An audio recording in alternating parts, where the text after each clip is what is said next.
stop it. You know what time it is. Hey, this sounds familiar. It does. What's up? It's a bag. We're back. We're back with yet another episode up in here.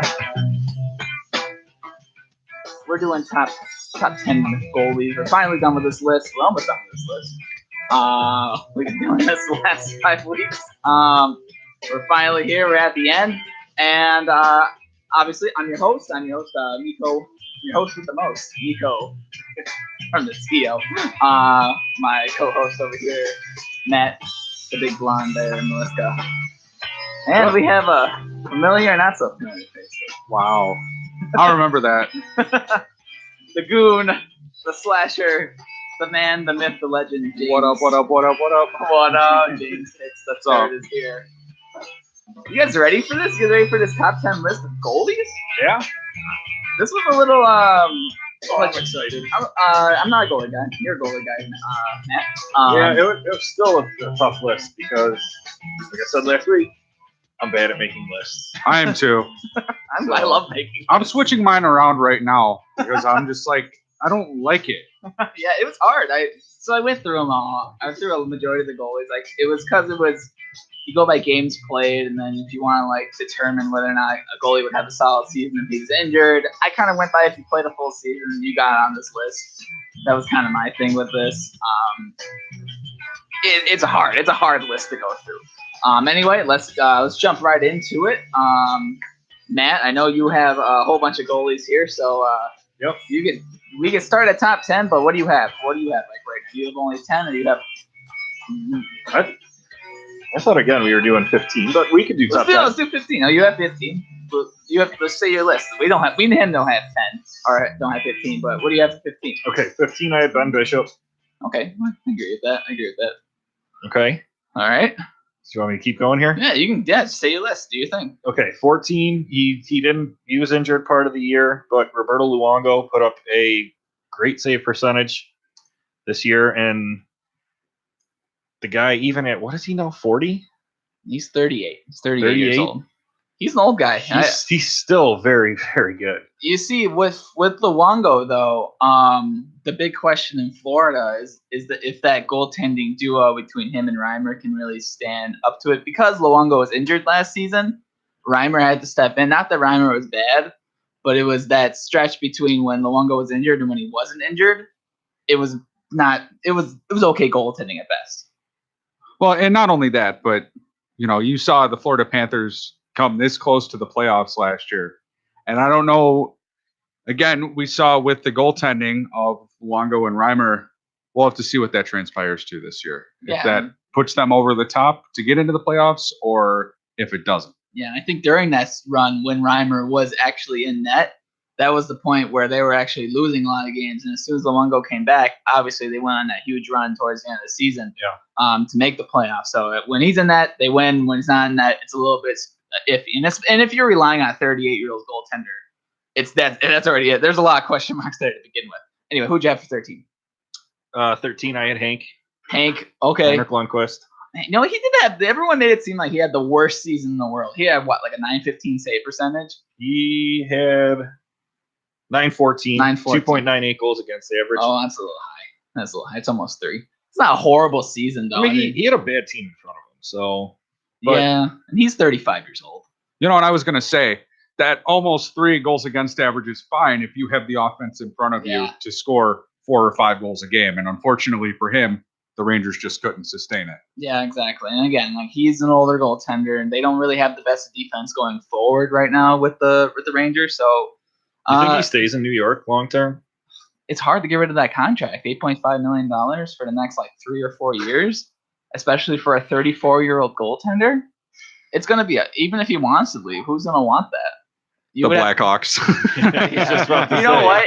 If the Rangers took half of the salary, 4.5 or 4, whatever it is, 4 million is not bad. I can't do math. 4 million is not bad.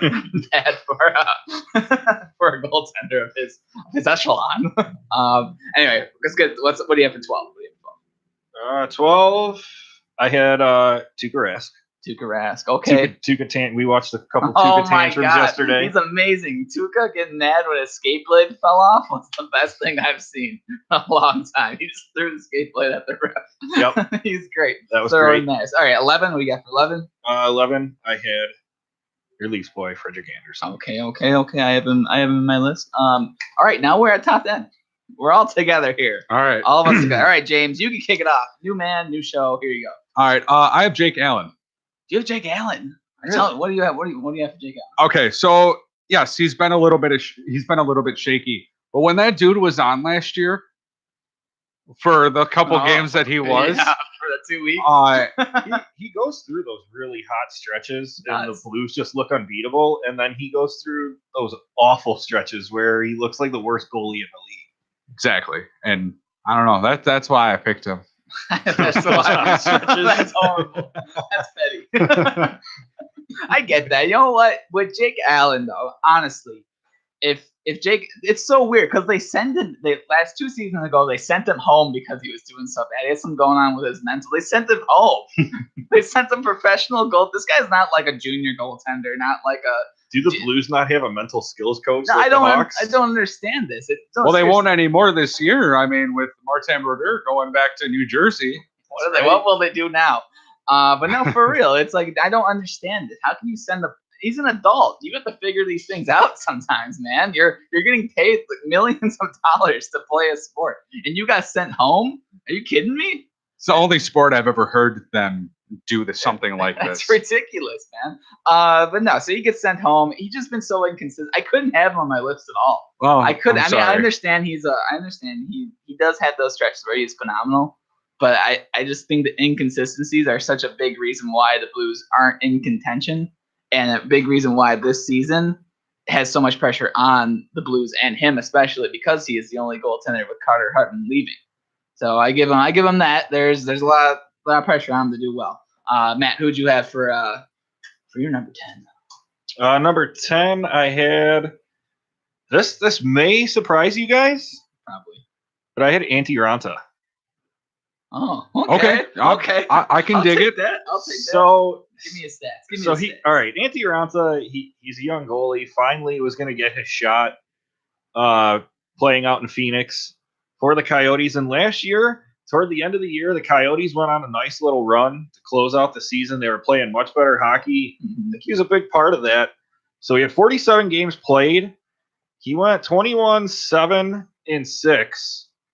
with a 2.24 goals against average and 930 save percentage.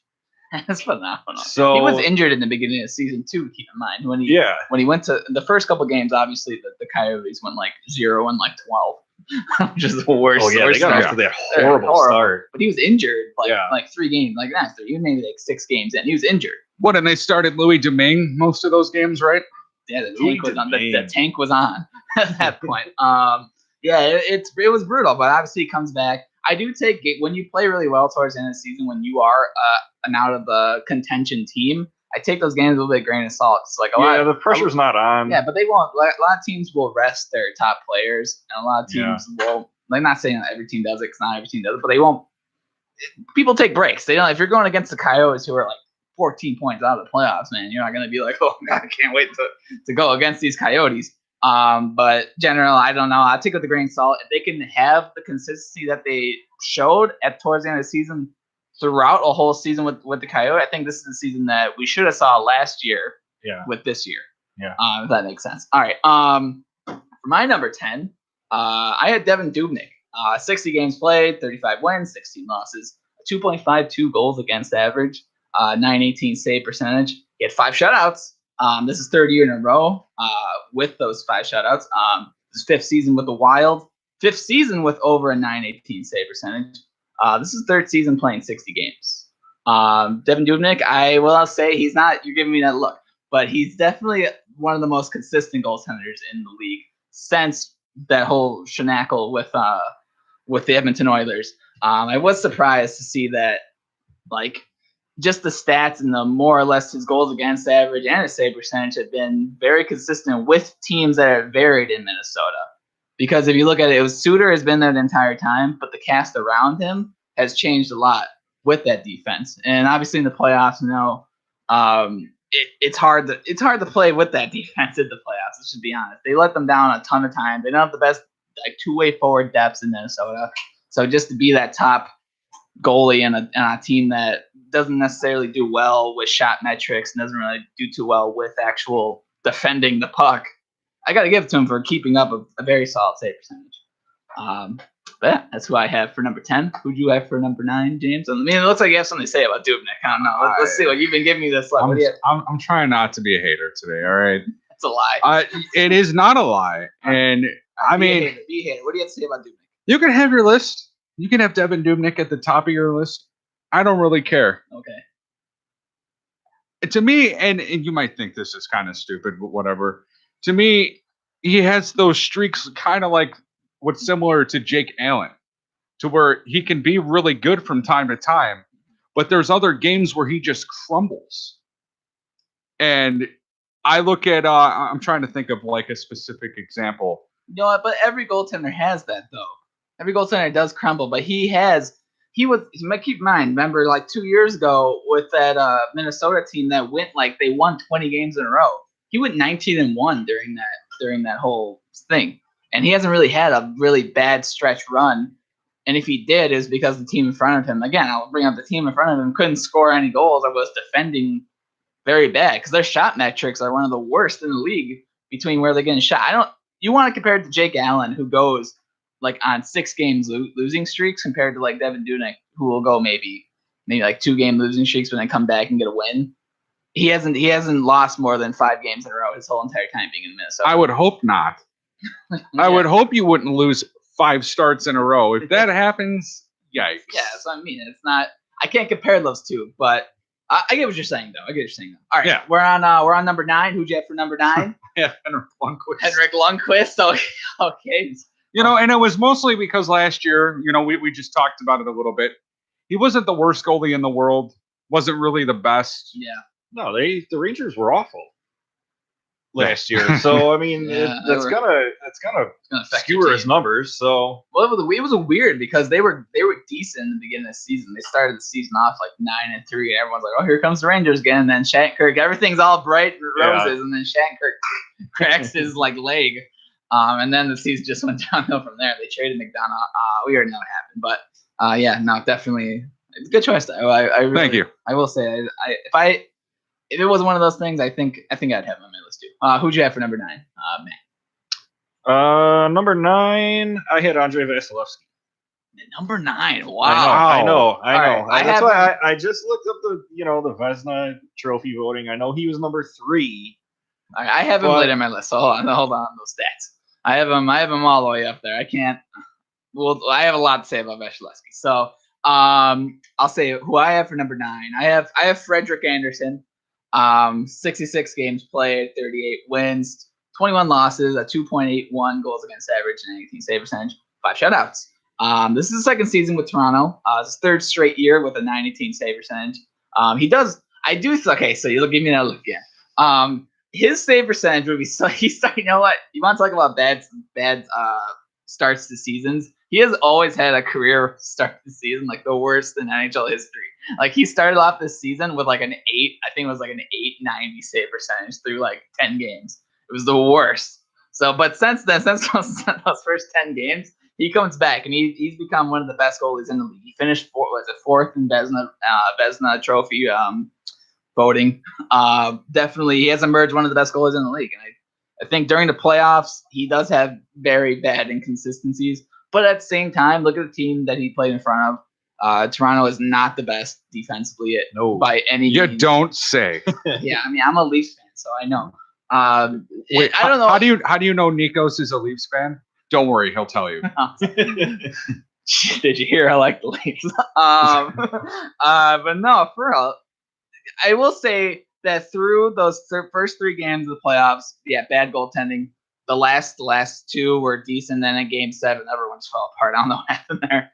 But I don't know. I couldn't keep him not in this list. He was the only goaltender in the NHL that wasn't pulled this season, though. I will say that he didn't get pulled. Fun fact for you. Yeah, he didn't get pulled once this season, and the Leafs actually had the best like rating with that. They only got pulled twice this season, and it was the backup goalie who got pulled.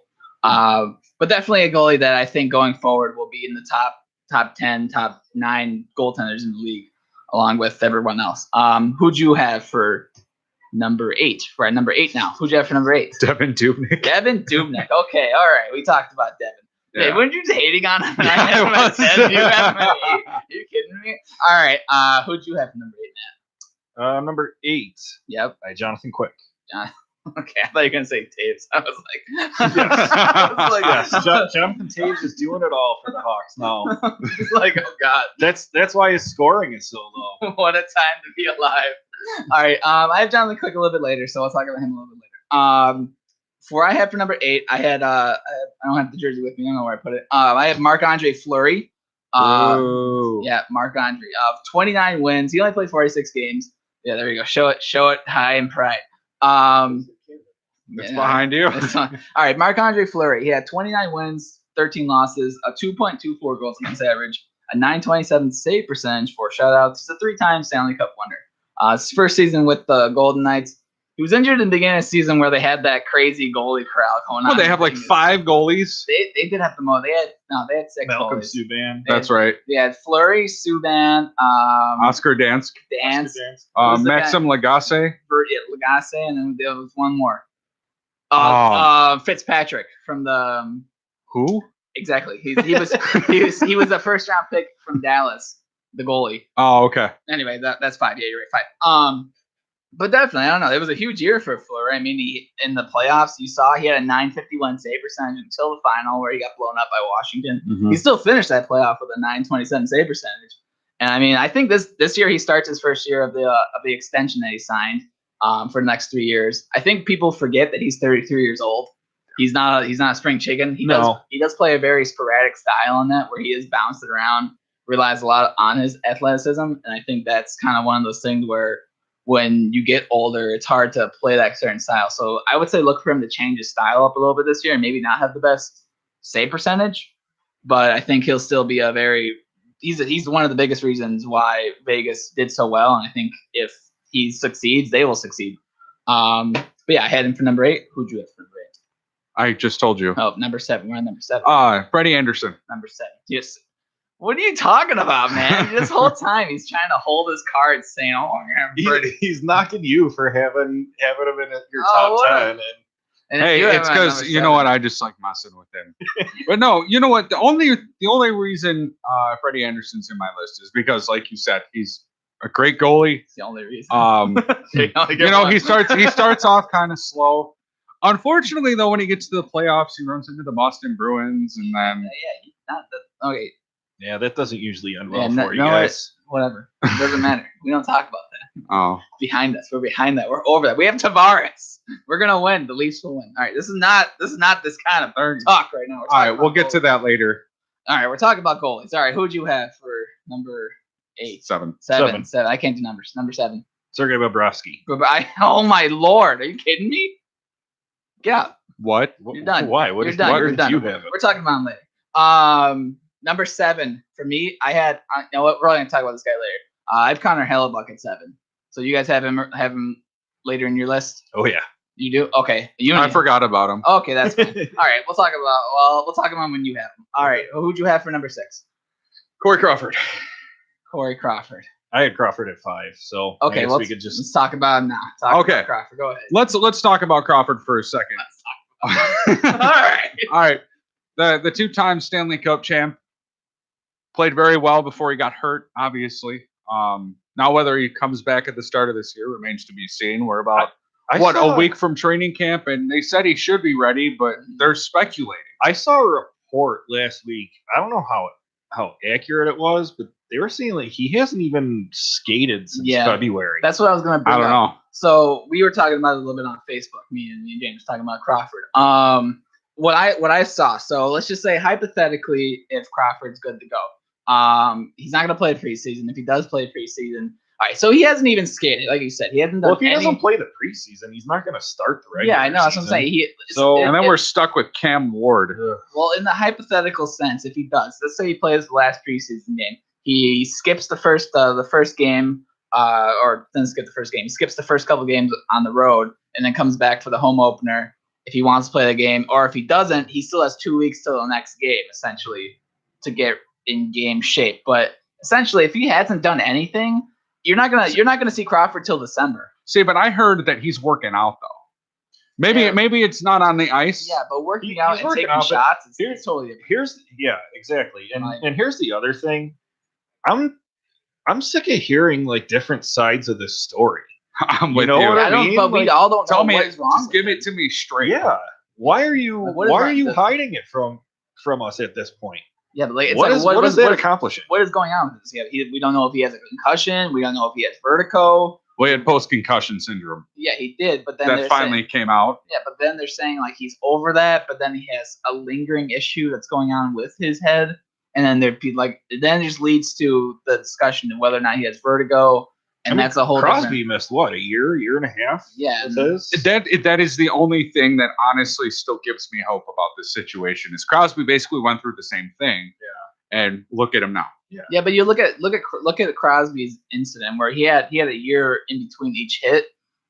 Crawford had a big hit in the beginning of the season, like around October last season, where he went out for a couple weeks.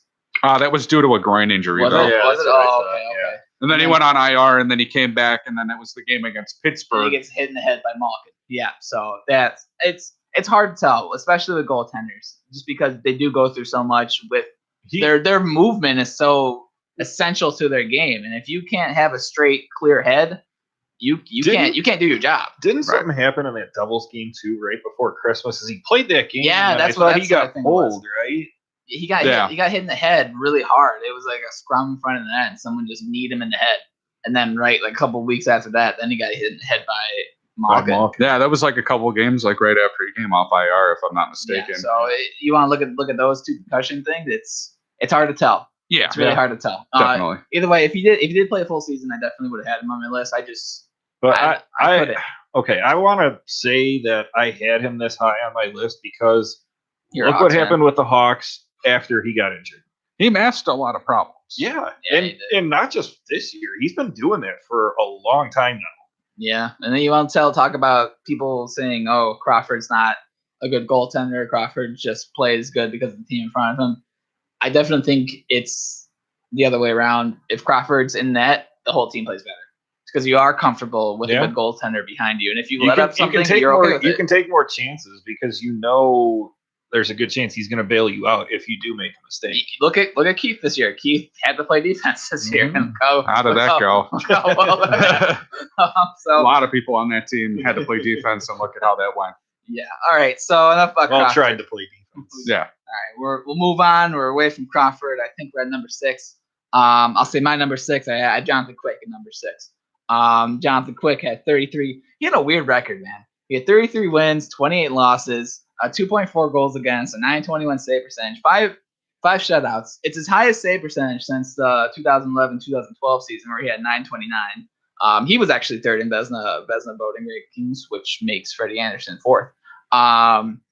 And he's the longest tenured LA goaltender in LA Kings history, which is very surprising to me. He's played 10. This is going to be his 11th season as a starter for the Kings. The Kings missed the playoffs season prior to this one. Him being in net and being healthy, again, it's kind of like Crawford. Yeah. Where obviously they played him a whole bunch of games. He lost a lot of games, yes, but he's keeping them in there. And we talked about this in our preseason something for teams. Yeah, the first show. Yeah, for sure we talked about it. But the Kings were one of the best defensive teams, best at shot metrics, best at keeping teams from scoring. But scoring wise, they were not good at all, and that explains the record that he has. You don't just win 33 games, lose 28, and have a 921 save percentage if your team doesn't score. No, that's a lot of like 1-1 games, 1-2 games kind of going on. I definitely think if Kovalchuk can somehow provide more offense and they can have more of an open range and Carter comes back with the Kings, if they can score more goals, that save percentage is going to go up, and I think he wins the Vezina Trophy next year. That's a hot take. That's a bold prediction. I think he does. I think he does win. There's no way if he has this good of a save percentage and this low of a goals against average on one of the best defense teams. Imagine if they score goals, he doesn't need to worry about taking 33 shots a game and maybe getting like 20, 25, 24. this guy's gonna get like a 930, 934 save percentage. True. That's just what I think. But that's what I had. Who'd you have for number 6, James?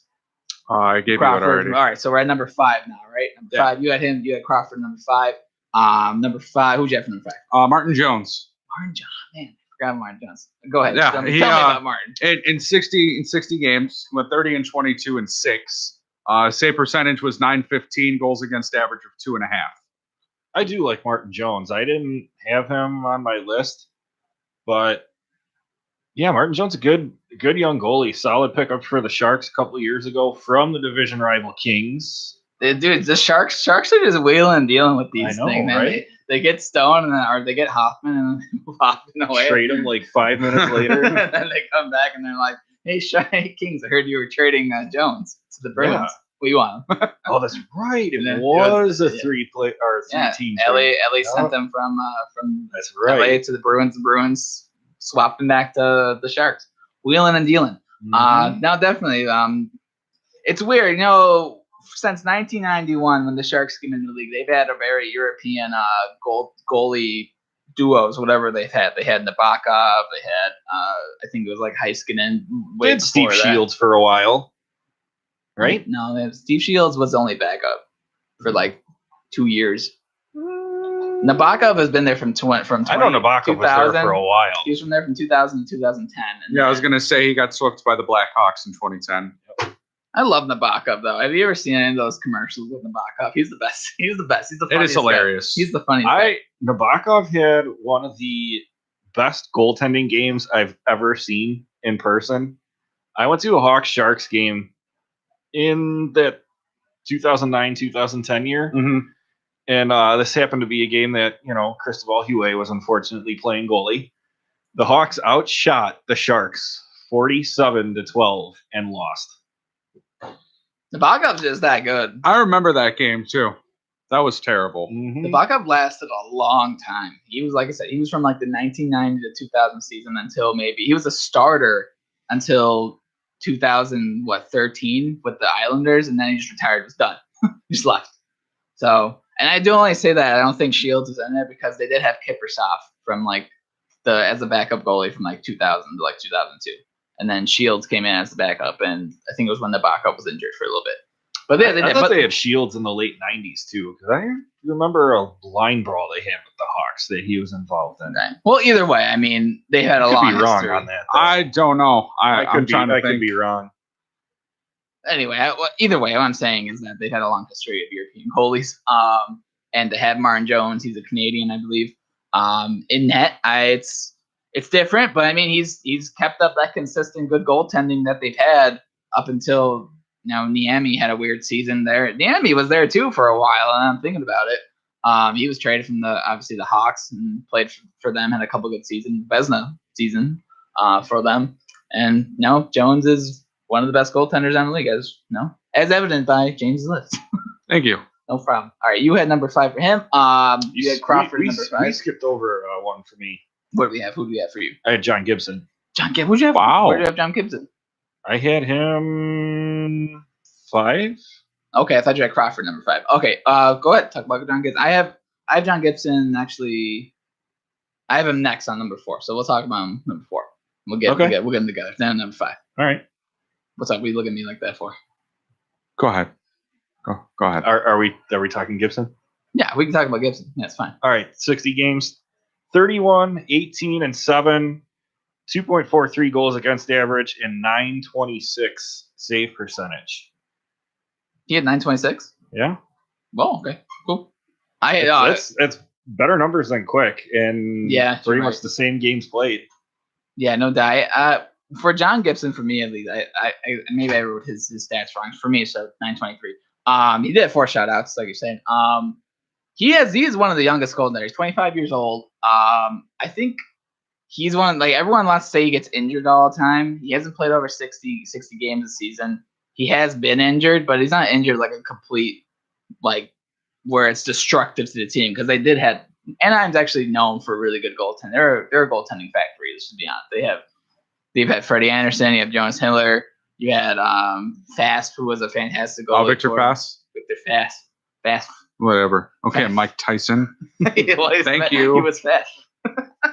But no, I mean they've produced a lot of solid goals. Ray Emery was on Yeah. that team. But yeah, no, really good Rest goal. in peace. Rest in peace, Ray Emery. But yeah, definitely a good goaltender who is one of. If next season, if he plays a full, and again, the Anaheim Ducks are one of those teams, just like Jonathan Quick's LA team, but they can't really score a lot, so they rely on their defense, who's one of the best defenders or defensemen in the league, and then you have one of the best goaltenders in the league. It only makes sense that I think if Getzlaf has a solid season and they provide the offense needed, he will be up there in the Vezina rating. I mean, he's only going to be 26 years old, so he has a lot of years left. And he signed a huge extension this year too. Things like $6.5 million for the next 8 years. There's no reason why he shouldn't be one of the best goaltenders, and especially because he is so young. Yeah, I guess my only issue with the Anaheim Ducks is they're very old. They rely but when your two top scorers that you rely on are Corey Perry and Ryan Getzlaf, well, they're not anymore. I will argue the fact that I think Ryan Getzlaf is a young 34 years old. Why? Because you have Ricard Raquel, who is 23 years old, scoring you 69 points for Slayers, scoring you that kind of points. Silverberg's 27 years old. You have Sam Steele, Max Jones coming into the system, who are both 20 and 21 years old. Their defense is super young. I think their oldest defender is Cam Fowler, who's 26. John Gibson's 26. I mean, Cagliano's 33, but you're not really looking for him for a top scorer. Yes, Corey Perry's old, and he's very bad, but they're not relying on him. And they're not relying on him. I'm just glad you pointed that out. Yeah, but they're not relying on him anymore. And I think that you saw last year when Ryan Getzlaf came back from injury, he played 54 games, had 60 points. He literally dragged that team on his back to make the playoffs. And yes, they got swept by the Knights, but it still mattered. I forgot that they made the playoffs. It got swept. It was a forgettable playoff. Yeah. But what I'm saying is, I don't think they rely on a lot of their old teams, a lot of their old players anymore. They don't really have a lot of old players. It's just Getzlaf and Perry, but it's not Getzlaf and Perry's team anymore. I think it's more of it's more the defense and Getzlaf's team. Fair enough. All right, cool. I had number 5. I didn't say my number 5. Right, go ahead. I had Holtby. Holtby number 5. You guys had him further ahead? Okay, we'll talk about him later. Well, for right now, we talked about number 4s, right? Those are both your number 4s. No, we're on number 4. We're on number 4. We're on number 4. We're on number 4. Who'd you have number 4? Okay, I had Sergei Bobrovsky. Okay, I had him at number 1. So we'll say All right. Bobrovsky number 1. Who'd you have for number 4? I had Dubnyk. We talked about him already. All right. For number 4, I had John Gibson. Talked about him a little bit. Number 3, who'd you have number 3? I had Pekka Rinne. Pekka Rinne. Okay, we'll talk about it. I have Rinne at 2, so we'll talk about Rinne now. Go ahead. Take the Rinne talk. Okay. Now that you mention it, sorry, I have hockey reference. All right. Well, Rinne had 59 games played. He has 42 wins, 13 losses, 2.31 goals against, a 921 save percentage. He had 8 shutouts. Not a big deal. Not a big deal. He even had an assist. He did. Yes. That's something enough right there. That's it. Number 1. We're changing the list. Number 1. 1 assist for who had the highest points to Colton. I think we should look that one up. Cool. But no, he won his first Vezina this year. Good on him. Definitely one of those. I think we're going to talk about, he's like Jake Allen 5 years from now. Just because how good he can be and how inconsistent he also is, but in the playoffs only. Yeah. I was going to say he wasn't inconsistent the regular season. Yeah, this season he's obviously clearly not. Obviously, he won the Vezina. Yeah, it has something to do with the playoffs, I guess. And I don't know. We saw Nashville make the Stanley Cup just a couple of years ago. It's not like they played that bad. It was just Pittsburgh was on a run. This is what I found super weird. So this season before this, he had 66 games played in there, and towards the playoffs, he played good until the Stanley Cup final. People are like, "Oh, I guess he hit a wall." No, he was too tired. The endurance wasn't there. This season, the Nashville Predators didn't play him as much. They only played him 59 games played. But UC Saros he's a phenomenal pretty goaltender. solid. But they only played him 59 games played, and it was the reason they did that is because they want him to be fresh for the playoffs. Come the playoff time, that first round in Colorado, he got lit up in Colorado. That went 6 games. That was supposed to be a sweep and done.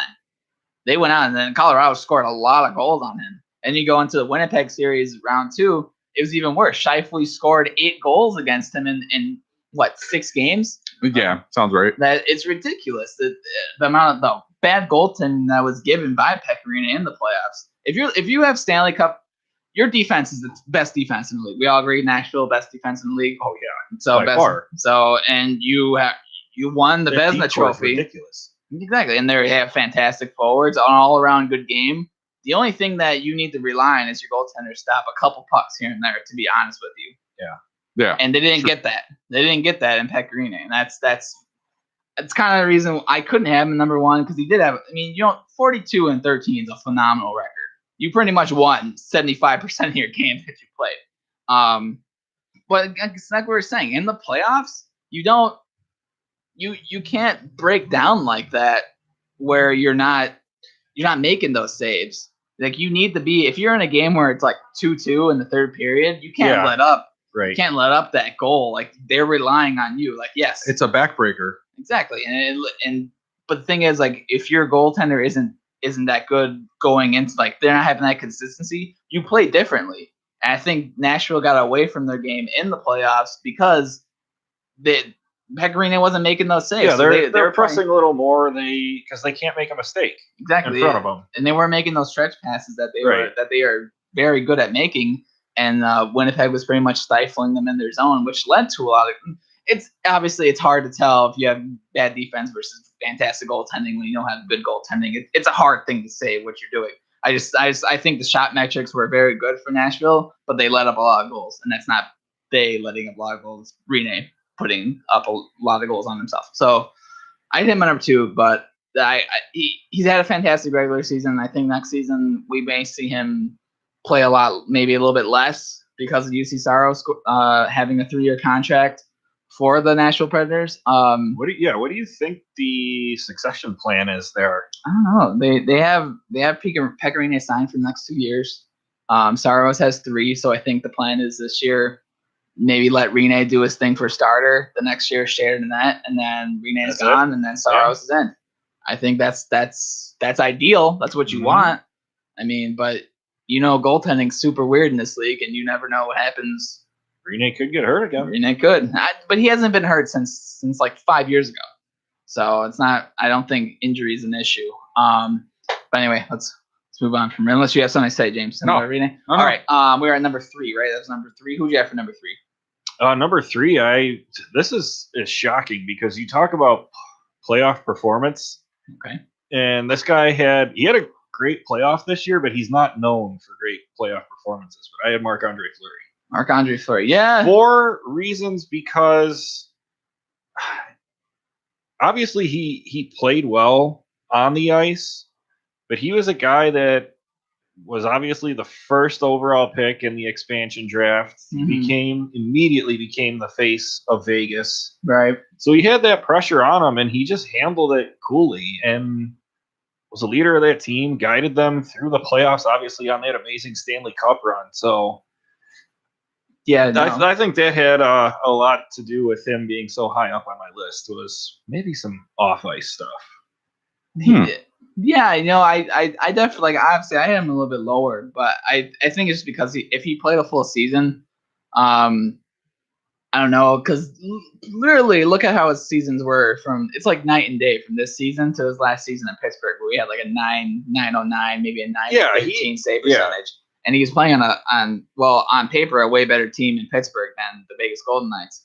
I think it's just when you are the guy in net, you look at how his save percentage went over. It went from like when Murray came in, he had like a 915. Then when Murray took over the net, he had like a 909. Then he's back in front of the net. Now he has like a 927. Well, because he's playing almost on a nightly basis, so he's in that rhythm. He's the man. That's what I'm saying. And it's weird because they did sign him to like a 3-year contract. He's gonna be 36 when that contract runs out, and that's why I worry about his age for going into like the next season because how old he is. Yeah. And that really, when you play with a team, I'm not saying Vegas is bad at defense. I just think that their transition game is really good, but when they're actually in the zone, like their shots against versus shots for are a lot more because their defense is weaker and they rely more on a two-way forward kind of game, which doesn't always work well when you don't have an athletic goaltender. But they have that in Marc-Andre Fleury. Mhm. But again, like I mentioned earlier, that gets harder to do when you get older. I'm not saying he's just gonna age to 1,000,000 years old and he's done after the season. But again, I look for him to maybe regress a little bit this season. Maybe they rely a little bit more on Subban. I think the whole Vegas team is going to regress a bit this year, but I was just really impressed with the way he handled that whole situation of becoming the face of the franchise, them getting off to such a great start, and everything that went on with their fan base in Vegas. They were mobbed everywhere they went, apparently, and a lot of guys let that pressure get to them.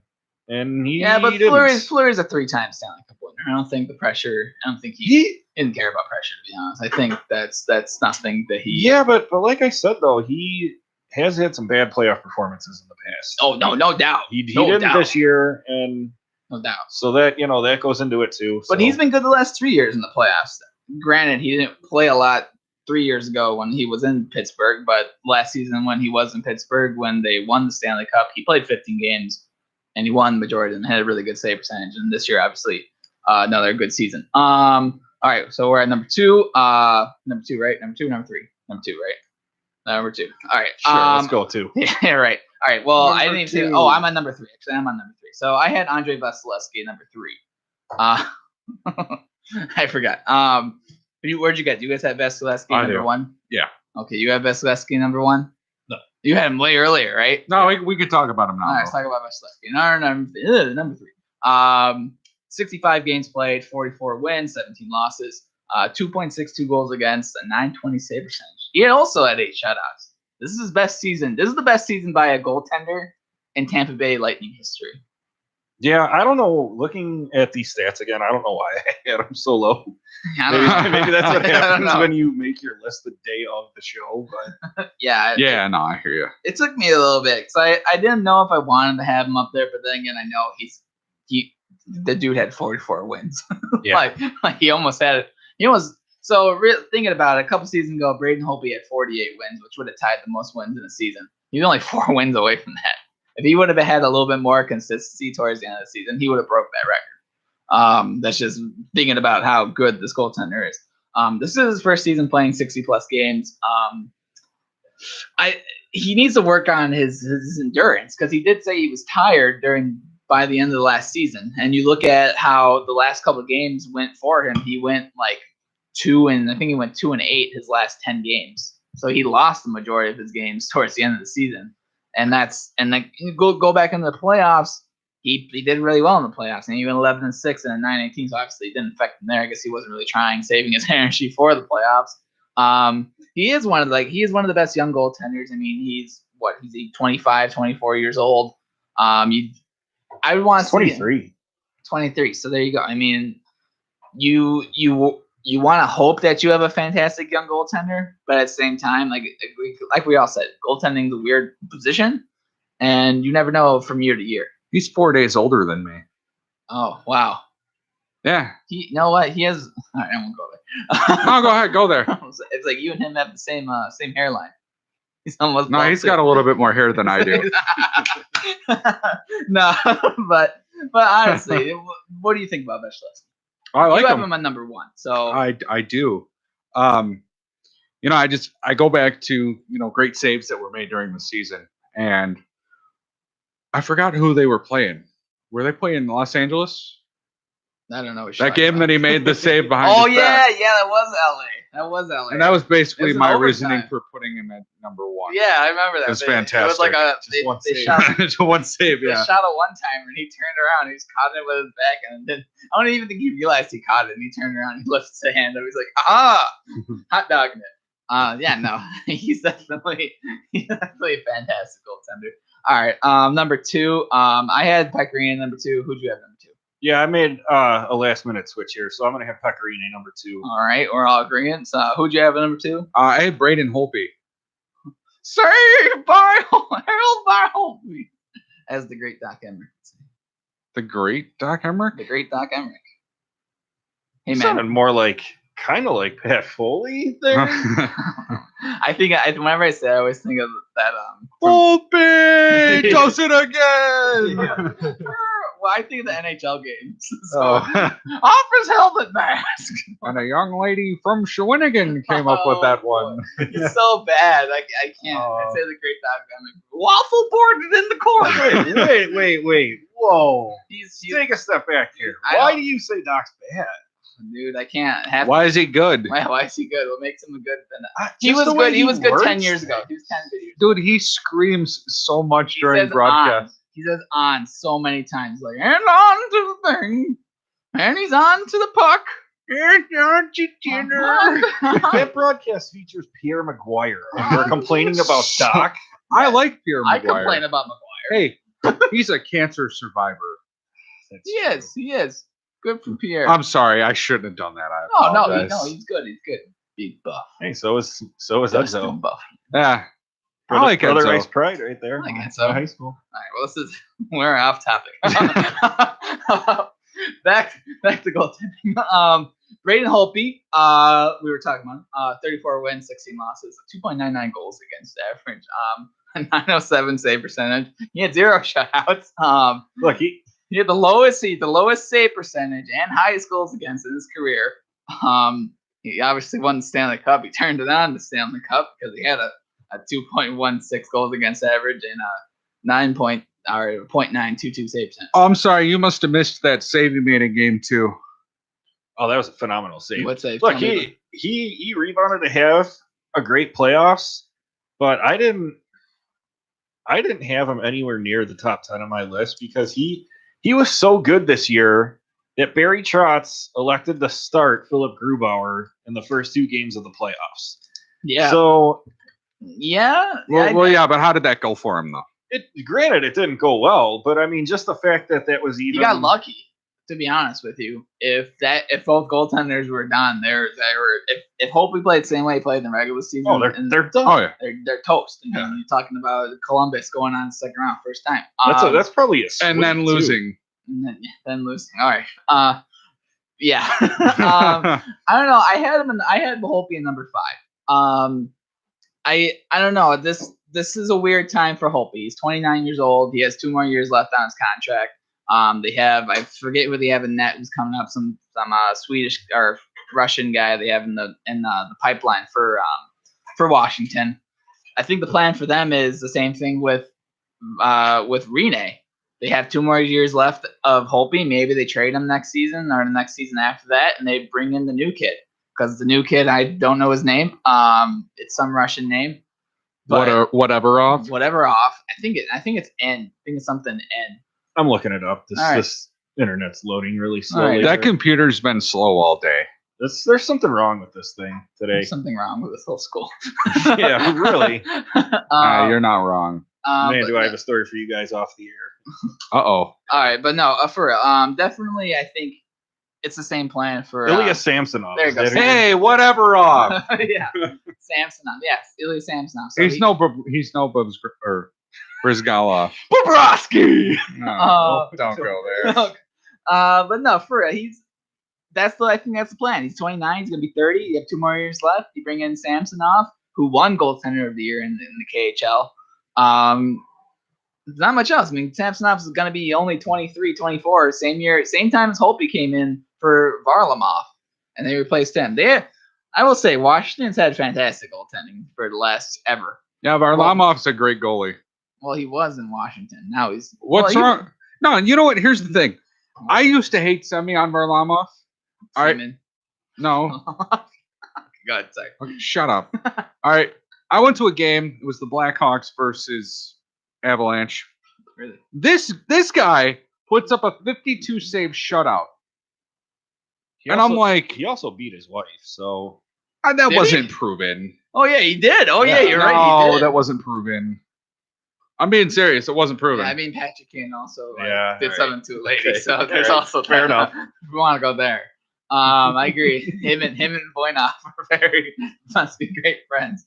All right, this is a goalie list. But yeah, no. Holtby, I definitely don't think I don't know if he turns around. He has been one of the best goaltenders in the NHL for the last couple of years. This is the only year he's had this bad of a season. Obviously, was- with career lows. This was the opposite, like the reverse Braden Holtby, because he would have great regular seasons and then go downhill in the playoffs with the rest of the Cavs. No, he wouldn't in the playoffs. No, he wouldn't. He's been phenomenal in the playoffs. He's had phenomenal stats. It's the team around. They just couldn't score around him. Like he literally has been the best goaltender stat wise ever in the playoffs. Look up his stats. Look it Sure up. about that? I'm positive. All right. Look at his stats right now. I will bet you money. He's been one of the best goaltenders in the playoffs for like his stat wise. I don't think he's had under a 920 save percentage in the playoffs, and he's always had. Well, I could be wrong on that. You are. I will guarantee you right now you are wrong. All right. But we are. Tell me later when I'm right. But number one, we're at number one finally. Who do you have for number one, James? I had Vasilevsky. Vasilevsky. Okay. Who did you have for number one? Connor Hellebuyck. Connor Hellebuyck. I had the man, the myth, the legend. I'm bringing out the Iceman here. Bobrovsky. There we go. Really? It's out. For number one? For number one. I could. Wow. I know. It's surprising. Man, come on. All right, but here I will give my reasoning. 65 games played, 37 wins, 22 losses, 2.42 goals against, a 9.21 save percentage, 5 shutouts. He won the Vezina Trophy. He's been a winner of the Vezina Trophy twice. And He in the 2 seasons ago, he went 41, 17, and 5. This season, he was ranked second in Vezina Trophy voting. He's one of the best. I know he's the most consistent goaltender in the league. Him and Braden Holtby. Besides for this year, what than him, Braden Holtby. But Bobrovsky's had over a 920 save percent since he was traded in the 2011-2012 season. And he's from Philadelphia, from right? Philadelphia. Yeah. And I'm telling you, like even in these last couple seasons he's been the best player on Columbus. He's really much dragged them when they didn't have Seth Jones and Werenski on that defense. Zach Werenski. They had nobody on that defense. It was literally just him and Jack Johnson playing. And Jack Johnson's not a good defender. And he let his mom and dad bankrupt him. What an idiot. Oh, okay. We're going there. But Sorry. no, I could not have him at number one because I think consistency is the main thing for goaltenders. And I think if you have a goaltender who can be this good consistently every single year, like I said, he's won 30 games the last 4 to 5 past seasons. He helped the Blue Jackets to a 16-game winning streak a couple seasons ago. And then this January he went 10-0-2. That's I think in hockey, I only bring that up because in hockey, January seems to be the 1 month that everyone fails and everyone seems to have the worst month in January after Christmas. Or February. Yeah, I think between the week after your bye week. Yeah, I don't know. I just think after Christmas is become when everyone starts to struggle because everyone's trying to get in the playoffs or everyone doesn't care anymore. So they're just playing. Yeah, whatever. it's you talk about like August being the dog days of baseball. Like it's just when the season starts to drag on a little bit. Yeah, January is definitely that. Yeah, because it's Christmas, no one cares anymore after Right. Christmas. It's like, all right, we're here. But no, he like I said, he went 10-0-2 in there. He's the best goaltender in Columbus Blue Jacket history, which isn't a very huge list anyway. I mean, they had Volkun and they had who was the guy, Mason? So Steve Mason. Calder winner, Steve Mason. I don't know. I just could not have him at number one. I really like Bobrovsky. I love the way he plays. I love how he changed his style he went from like a stand-up goaltender to a hybrid and the more athletic build, and obviously it's helped them phenomenally. And the biggest thing with him is that he has 1 year left on his contract. He hasn't had an extension yet. Him and Panarin are both looking to go somewhere where there's no water, apparently. No. It's he wants to play somewhere warm. Oh, it's in Florida. Yeah, probably. Or Arizona. Watch him go to Arizona. Watch him go back to the Blackhawks. Panarin? Oh, yeah, no doubt. That'd be cool. I think that'd be a cool destination. But no, that's who I had number one. I had Bobrovsky number one. We talked about number one. So we're at this point. We're done with lists. Did we talk about Connor Hellebuyck? We did talk about Connor Hellebuyck. We talked about did we? I don't know. I don't think we did. I don't know. So I talk about Connor Hellebuyck. We got what, a minute left? We do. Let's talk about Hellebuyck. We're ready. Number one, Connor Hellebuyck. No pressure. 67 games, 44, 11, and 9. .236 goals against average, .924 save percentage. He's a young kid. He's only, 24? 6 shutouts. 6 shutouts. Not a big deal. Yeah. Starting a new deal on his contract. This guy got paid. Mm-hmm. Yeah, He deserves it. No, it's weird. So I will say, everyone said how bad Winnipeg goaltending was prior to this season. He had a .920 save percentage the season before with Winnipeg. His career stats have been actually really It's been really good.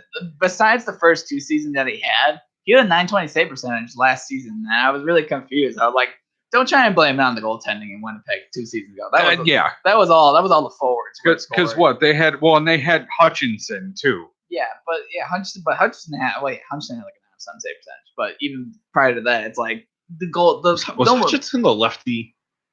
I think so. Yeah. It wasn't, but nobody was scoring in Winnipeg. The lefty catching glove. It's weird. I would like to change my number 1 to Scott Foster. All right. And we're gonna. All right, but number 1. No one's still scored on him yet. No. Yeah, you're right. Greatest goaltender in Blackhawks history.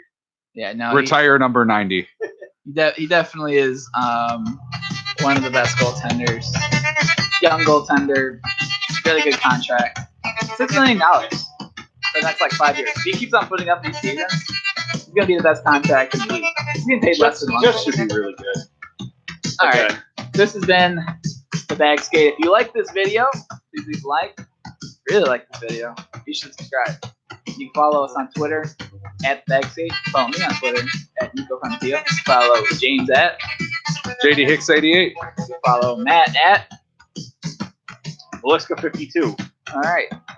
We'll see you on the next one. It's been Bag Skate.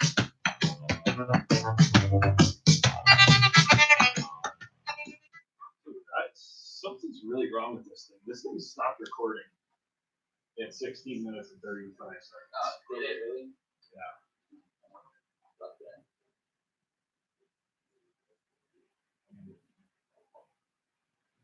The Rising Feminist Wrestling Show is covering WWE, Impact Wrestling, New Japan Pro Wrestling, Lucha Underground, and Ring of Honor, especially with All In happening this weekend. It is all about the truth when it comes to promos, wrestling, and Rowdy Ronda Rousey. I mean, the actual wrestlers. The Rising Feminist Wrestling Show is not about the highlights. It is all about the facts when it comes to professional wrestling. So come join me, Stephanie, aka the Feminist Voice of Wrestling, every Friday from 12 to 2 on Chicagoland Sports Radio. On September 8th, it's on in Dallas. Tyron Woodley defends the UFC welterweight title against Darren Till at UFC 228. Will the Brit come out victorious and bring the title back to Liverpool? Or will the chosen one retain his title in only his 4th title defense in 2 years? Also featuring UFC Women's Flyweight Champion Nico Montano defending her title for the first time against Bullet Valentina Shevchenko. Join us at Green Street Local for the official UFC 228 Fight Leader Report remote podcast. Say it now! Last time on the K-Train Show. What do you think was on JR's mind? And he knew what the question meant. Oh, yeah. He knew what the question meant. I can read his mind. You sitting up there with Charlie Brown shorts on and a suit. Listen to Kevin Tragoni and my new partner. Is heavyweight champion of the world. You know who I am is Rather Reflex. On the K-Train Show every Monday night from 7 to 9 only on ChicagolandSportsRadio.com. Tune into Students of the Game, where Dr. Joseph Gregory and Dr. Christopher Rouse have the obvious answers. Why were they dominated like that? Why were they dominated like that? Because the Warriors were the better team. The Warriors scored more points. All right, Captain Obvious. Can you get some specific reasons why this happened? Specific performing pieces, Because the Warriors, coaching strategies or something. because the Warriors shots went to the basket when the Cavs did. Students of the Game, Tuesdays, 7 to 9 p.m. on ChicagolandSportsRadio.com. I got started at IMS here as an instructor a couple years back after I had heard a couple of people I worked with were also instructors here. I'm always here if you need help with developing what you're passionate about. And that's what most people come here for. They have a passion. They want to do something. They want to do radio play-by-play. They want to do sports talk. They want to do updates, whatever it may be. My name's Freddie Hupner. I work at ESPN 1000 as a host and sports anchor, and I am IMS. Time to kick off your career in radio or TV broadcasting at the Illinois Media School's downtown Chicago campus. Call us at 312-884-8000 or visit 530 South State Street to learn how you can make your dreams of being on television and radio a reality. Don't take my word for it. Check out what some industry professionals said about the Illinois Media School. Tom Waddle, ESPN 1000. Don't waste another minute in a career you don't love. You can be the next great announcer, DJ, producer, or TV reporter. You'll learn key skills from industry pros while working with professional equipment on air and behind the scenes. Still need to keep the 9-to-5 job? Their flexible class schedules can work around any schedule. Short on cash? They have very affordable tuition and financial aid for those who qualify. You'll have access to amazing internships and job placement assistance when you graduate at top radio and TV stations like ESPN. Learn more at beonair.com/Chicago Sports. That's beonair.com/Chicago Sports. Next time on the warning track, October is right around the corner. Travis Wood with a home run to left. The Cubs seem to be pulling away in the Central. You are the weakest thing. Goodbye. What can they do to ensure a third straight division title? There, he's got it. And the Cubs win the Central Division. For all the latest breaking Cubs and MLB news, check out the warning track with James Six III, Tuesdays from 10 to noon on ChicagolandSportsRadio.com.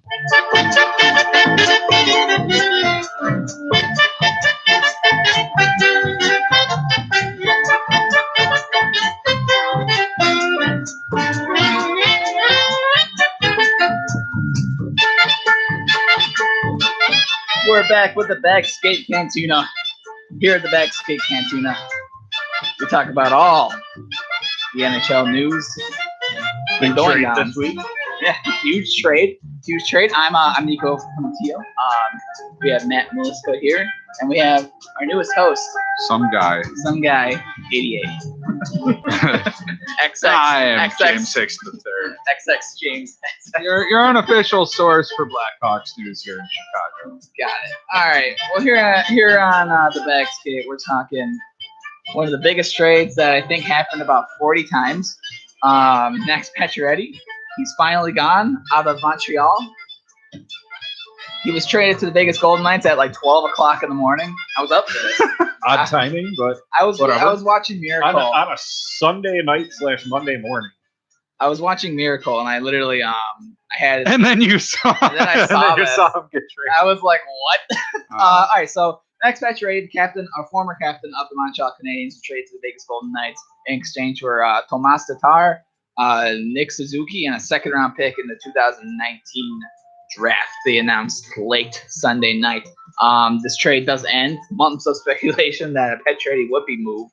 I think it's a good move for the Canadiens. I do. I mean, it's about time for them to hit the rebuild button, and this is a huge pick. If you get a top prospect in Suzuki, you get a first and second round pick. I mean, see, this is what I have some tweets that I was looking at during this whole thing. So plus they get Tatar too. Well, here's what I mean. So It's essentially, Tatar. The Vegas Golden Knights traded. Do this rundown that you were discussing with me, the Tatar. Yes, trade. That's what I'm saying. So essentially, the Vegas Golden Knights had traded a first, a second, a third, Tomas Tatar, Nick Suzuki, a second, so 2 seconds for Max Pacioretty. Essentially, what they traded with the haul that they traded Detroit. They traded a first, second, third to Detroit for Tomas Tatar. That didn't make They just moved. They moved Tomas Tatar out. So essentially, first, second, 2 seconds, a third, Nick Suzuki, Tomas Tatar for Max Pacioretty. But all right, you gotta keep reloading. There's the that. song. All right, but we'll just go silent. We'll start it back up again. Anyway, yeah, no, you can keep going. Yeah, there you go. But no, I do think that with this trade, I think it marks a rebuild for the Canadiens, but at the same time, Marc Bergevin saying that it's not. Well, let me ask you guys this. Does the rebuild start before or after Carey Price leaves? I don't think Before. I don't think they can move Mark. Yeah. I don't think they can move him though. That's the whole thing. All right, hold on. Before we go in there, I do have a soundbite from Mark Bergevin Mark Bergevin was asked about is this Mark a rebuild for the Canadians, and this was what he said. Still a retool or rebuild? I think they asked me that over there, and I'm going to tell you, it's a word that I'm not really willing to use, because if you say rebuild, that means you start from scratch. You can pick an age, say everything after over 26, 27, whatever number you pick. We're going to move these guys and start with all young guys. Well, Carey Price is going to be here for a long time. Shea Weber is going to be here for a long time. So we need some leadership. And I want to have a team that's going to compete. First off, he says that Carey Price, who's 31 years old, and Shea Weber, who's 33, is going to be on this team for a long time. Has he seen them play recently? I don't know. Just saying for this trade, they trade Max Pacioretty, who obviously he only had like 37 points last season. Was not the best, but everyone on the team wasn't very good. If this is the best trade that Mark Bergevin has made. Yeah. But I agree. Here, this is what I'll say. I was talking about this a little bit before. You get rid of Max Pacioretty for a guy in Tatar who can get you maybe 50 points on a good season. Otherwise, maybe he's maybe a 30 to 40 point guy who is getting paid $5.3 million. So you essentially trade maybe a 60, 70 point guy in Pacioretty for a 30 to 40 point guy in Thomas Tatar. You trade for Nick Suzuki, who's a good young player, yes, but he's a big what if. You don't know if he's going to turn into a. In that interview as well, they were talking about Nick Suzuki, and they were saying, if Bergevin was saying if he turns into a center, he turns into a center. If he doesn't turn into a center, it doesn't matter. I think it matters a lot if he turns to a good center or not. And again, you need good centers to win in this league. And it's like I said, you're risking whether or not Suzuki turns into anything. And if he turns into a wing, they have a whole bunch. He's not a goal scorer, Nick Suzuki. Throughout his career, he's been a very passive forward.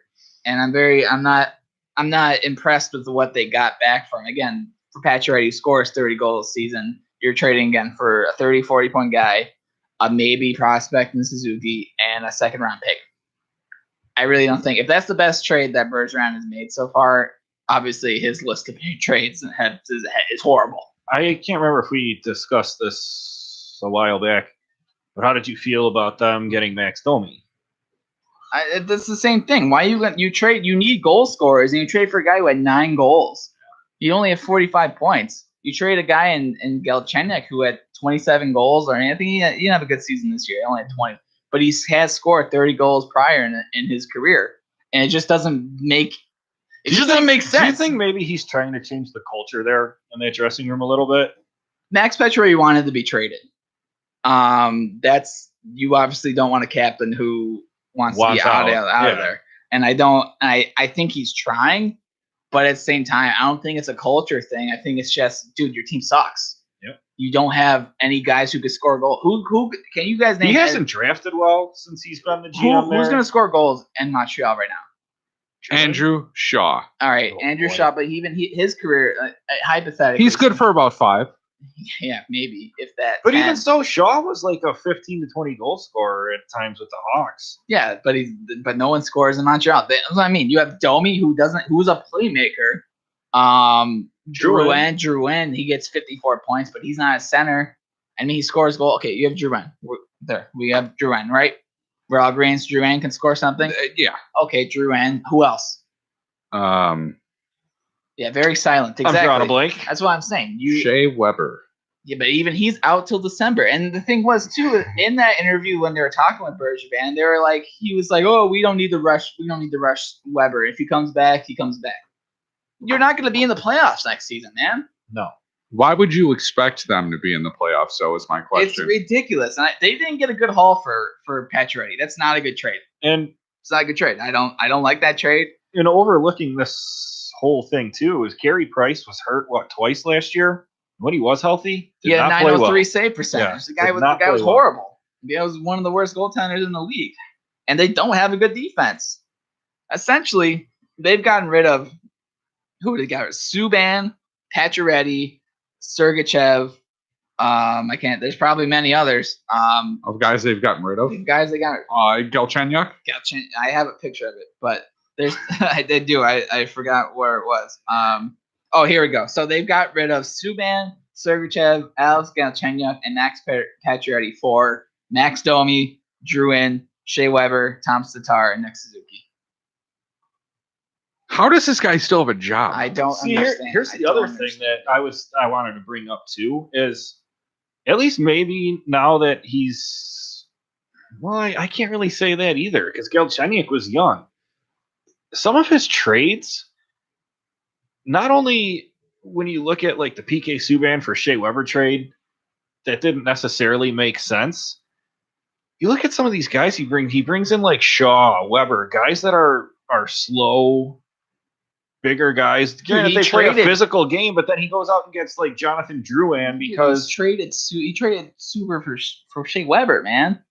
I mean, it's ridiculous how this guy still has a job, but he's still already been the worst GM. Okay, I guess I'm struggling to try and put this into words, but it's like he doesn't have a plan. It seems like I don't see the plan there. You know, like in today's game, you can't be a mix. This league is fast now. Well, yeah, everyone can roll 4 lines of straight speed at you. And he wants to play. He gets guys that are still grinders and all that. Yeah, and there's I don't get it. Well, this was my thing a couple seasons ago where I think it really all went the pot.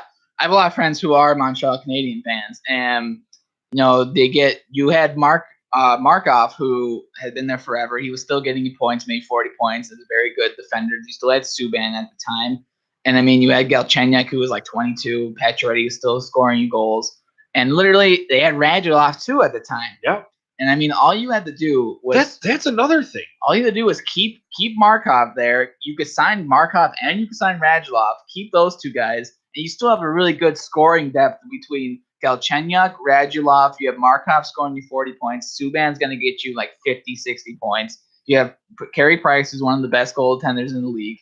Pacioretty's still there. You have a good core of players, and between them and now, they had Sergachev as well, who was another top young defenseman that they could have kept, who could have replaced or even played with Markov.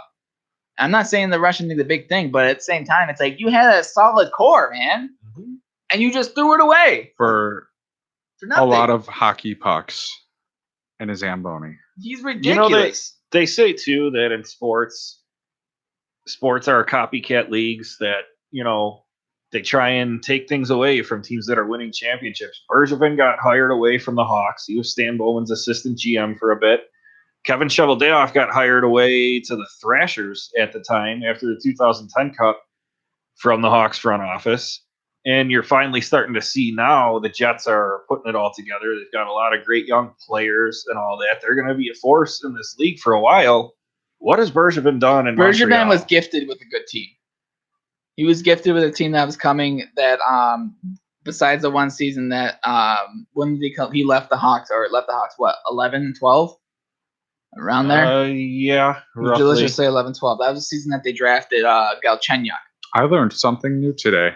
What? I didn't know that he was Stan Bowman's assistant GM. He was. Yeah. He took over after Cheveldayoff got hired by the Thrashers. Yeah. So I mean, he leaves Chicago, goes drafts 3rd overall. Galchenyuk in one of the worst drafts in history. So, but they still get Galchenyuk.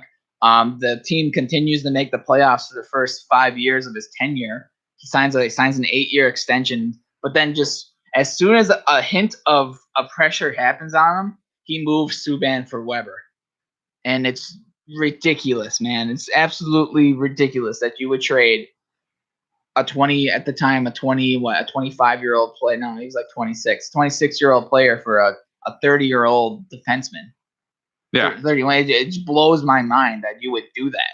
And essentially from there, again, he's traded Sergachev for Drouin, which made 0 sense to me when you need defense and you trade for a guy when you need a center. You don't even trade for a center. Makes no sense there. Galchenyuk for Domi. It just continues. And I mean, Pacioretty for essentially Tom Tatar right now. because we don't know if Nick Suzuki is going to be in the NHL this year. Right. But it's essentially for the first this year and maybe next year, you traded Thomas Tatar for Pacioretty, and that's you're lucky he got more because it probably. And you know what? If you say how much Vegas got rid of him, dude, they just got rid of a $5.3 million contract to Montreal. That's a crap contract for Thomas Tatar. There's another little interesting twist, I guess, that I just thought of. Was Suzuki their first overall pick in the regular draft? I think he was. I think second, maybe. It was Suzuki and the other guy, Cody Glass. Cody Glass was first, and then Suzuki. Okay, but even so, he was a first-round pick. Yeah. Is it kind of odd that Vegas is giving up on him after a year, so to speak? They're not really getting that, dude. I would would want Pacioretty. I would want Pacioretty. I mean, you're getting 1 year. Well, we go back to what happened with them, so which is essentially a kick in the face to Montreal. Vegas trades for Pacioretty and then goes ahead and extends them for 4 years. Yeah. So I mean that's at a pretty decent price as well. They signed him for $6 million. So basically, what you're saying is that Montreal Canadian fans should be crying right now. If they weren't already, yeah. Now they're drowning in tears. There's no real rhyme or reason for what he's doing. I'm not sure if he's oblivious, but what I played earlier, him saying that he doesn't like talking about rebuilds. Dude, you have to trade Weber. But here's the thing about this trade for Montreal's standpoint. I still think that it's a good trade for the Canadians because, like you said, Pacioretty didn't want to be here. He wasn't going to come back after the season, so at least I got something for him. I don't know. Even if it is just Thomas Tatar. I don't know. It's a bad trade. All right. Anyway, next on our list, the Ottawa Senators they won't be leaving the city of Ottawa. Eugene Melnyk said in one of the most staged interviews between him and defenseman Mark Borowiecki, whatever his name is, interviewed Eugene Melnyk, and in a weird Zach what his name is, Alec Vernakis type thing. Zach Galifianakis. Whatever his name is. He like two people in the Fern. Right. He essentially had one of those things with Eugene, and essentially Eugene's like, we're not gonna get rid of the team. We're a good team. Good leadership. He essentially said we have good leadership about 20 times. Yeah. Said the plan for the team is to make the playoffs next season. Yeah, okay. And if you evaluate. have to come out and say 20 times in an interview that you have good leadership on your team. What GM gets interviewed by his own defenseman? Yeah, you just called that being staged. And like you said, if you have to say in an interview 20 times you have good leadership. You don't have good leadership. And you know what? To me, I don't think that team comes nearly as close to the playoffs as they'd like to think. Look at the turmoil that's in that locker room right now. And keep in mind, too, I know they were, an overtime goal away from going to the Cup final. One goal away from Game 7. They were getting clocked possession-wise and shot-wise that entire playoffs. They were bad. It was a fluke run. Dude, because Erik Karlsson was a mutant. Mm-hmm. He was an absolute mutant out there on one leg, throwing passes, dishing. He didn't even need a stick, to be honest with you. He could have just stared at the puck, and the puck would have went in the net. Absolutely crazy. He couldn't get into the Stanley Cup final, yes. And I think if they won in the Stanley Cup final, they would have lost anyway. So either way. But wait, what year was that? 2016? Yeah, 2016. San Jose? San Jose. Okay. Yeah, and I think they would have lost. But either way, Nashville actually. Okay, well then I'm glad they didn't go. Yeah. But no, I think this year. If he wants to say we'll evaluate by the end of the season, it's like you have Anderson has 1 year left, Hoffman has 1 year left. Not Hoffman.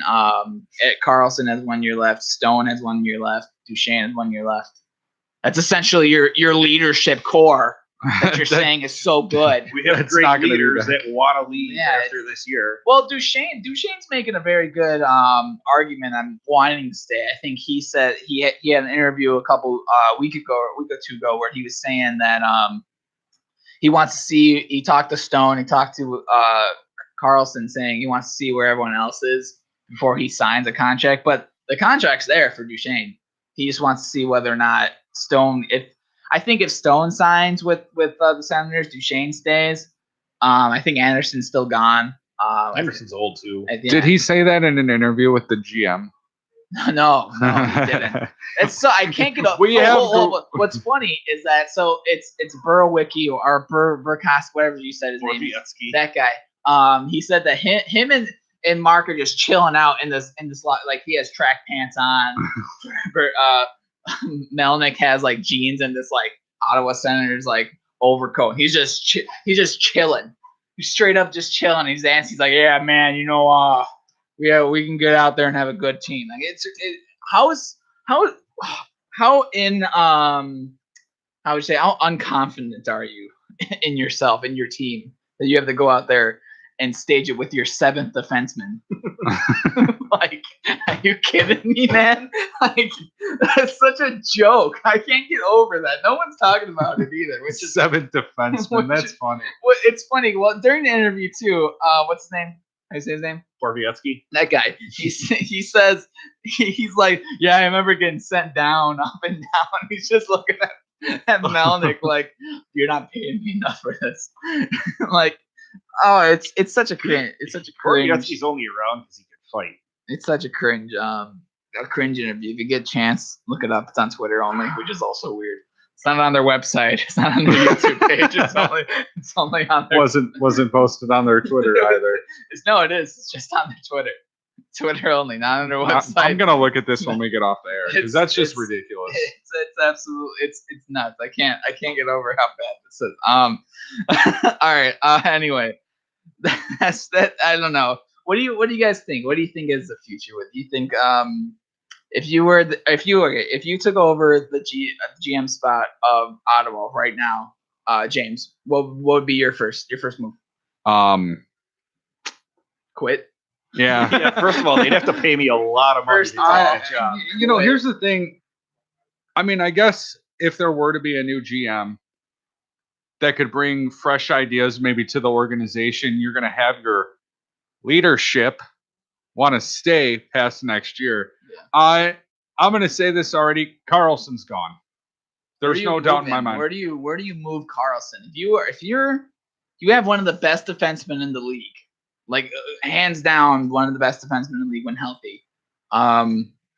You can do whatever you can to try and play teams against each other, try and drive up the price for him because he only has 1 year left on his contract. You're not going to get a lot. I think if they do trade Carlson, it's going to be an underwhelming return. Right. Just because but that's why I'm saying that it's going to be a sign and trade like Pacioretty. That's why I'm saying that you have to try and like play teams against each other and hope that drives up the price because you're not going to get much. If you do that and have teams bidding against each other, maybe you can get a little bit more. Yeah. But I get that. Not a good situation. If you guys had to pick one team right now out of the ever so many that you think that Erik Karlsson could go to, what would that be? Vegas. If we did this 2 days before, I would have said Vegas, and I'm still saying Vegas right now, but I think what they traded for Max Pacioretty, I think they could have traded for Karlsson. They essentially could have traded a first. If they didn't trade that pick for Tatar, they would definitely have traded a first-round pick, Suzuki, and then maybe Brandstrom, who's another one of the prospects in Vegas for Erik Karlsson. You sign him. They have the cap space for him too. Keep in mind they're getting rid of David Clarkson's contract next year, which is going to give him more $5 million. Mm-hmm. It just seems like the most. They could still trade for Erik Karlsson. They could still do that. This team is dumb. This team could still trade for Erik Karlsson, sign him to an extension, and be like, okay, we just got Stastny, Pacioretty, Karlsson, the mutant line of Marchessault, Karlsson, and Smith. It's dumb. It's dumb, but I think that's the team that they can get the most out of. What about you, Matt? What would you like to see Karlsson go?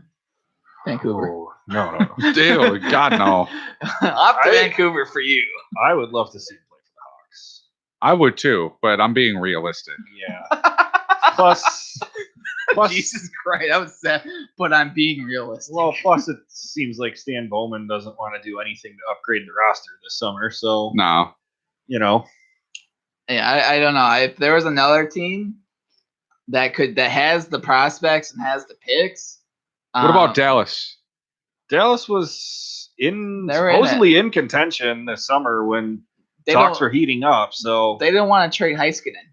Heiskanen was the 3rd overall pick in the 2017 draft. They don't want to trade Heiskanen, and Heiskanen does seem like a top blue chip defenseman that could turn into a Carlson? not Carlson. I mean, you're not going to get a Carlson back for a Carlson. There is no equal trade for this. So then, what's the argument? I know. I don't know. I just You know, but Carlson is 28 years old. You have a defenseman Heiskanen who's 20 years old.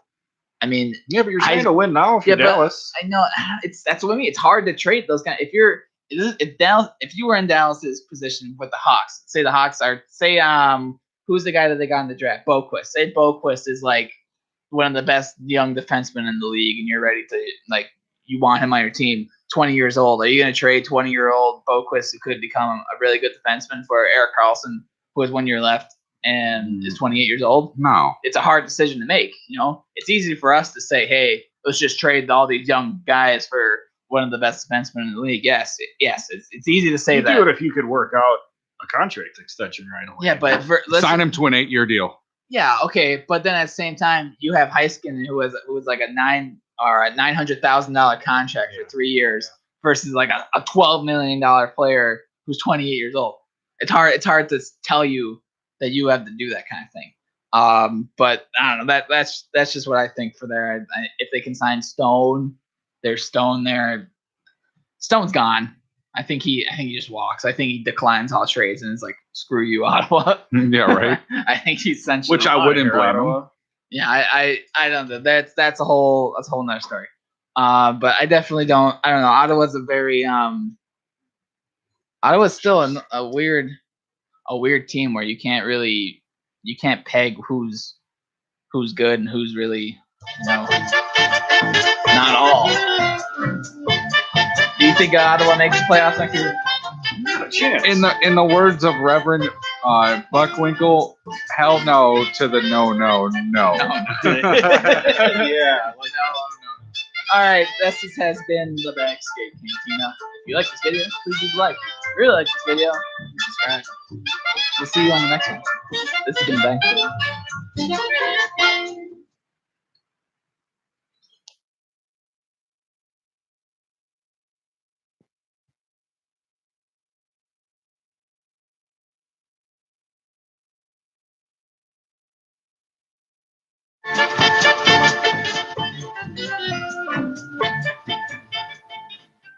John Lennon would likely report. October 6th, Conor McGregor returns to fight undefeated Kenan Habib Nurmagomedov in Vegas. Will Conor reclaim the lightweight title with a savage knockout, or will Khabib take apart the former champion on the ground and break his will?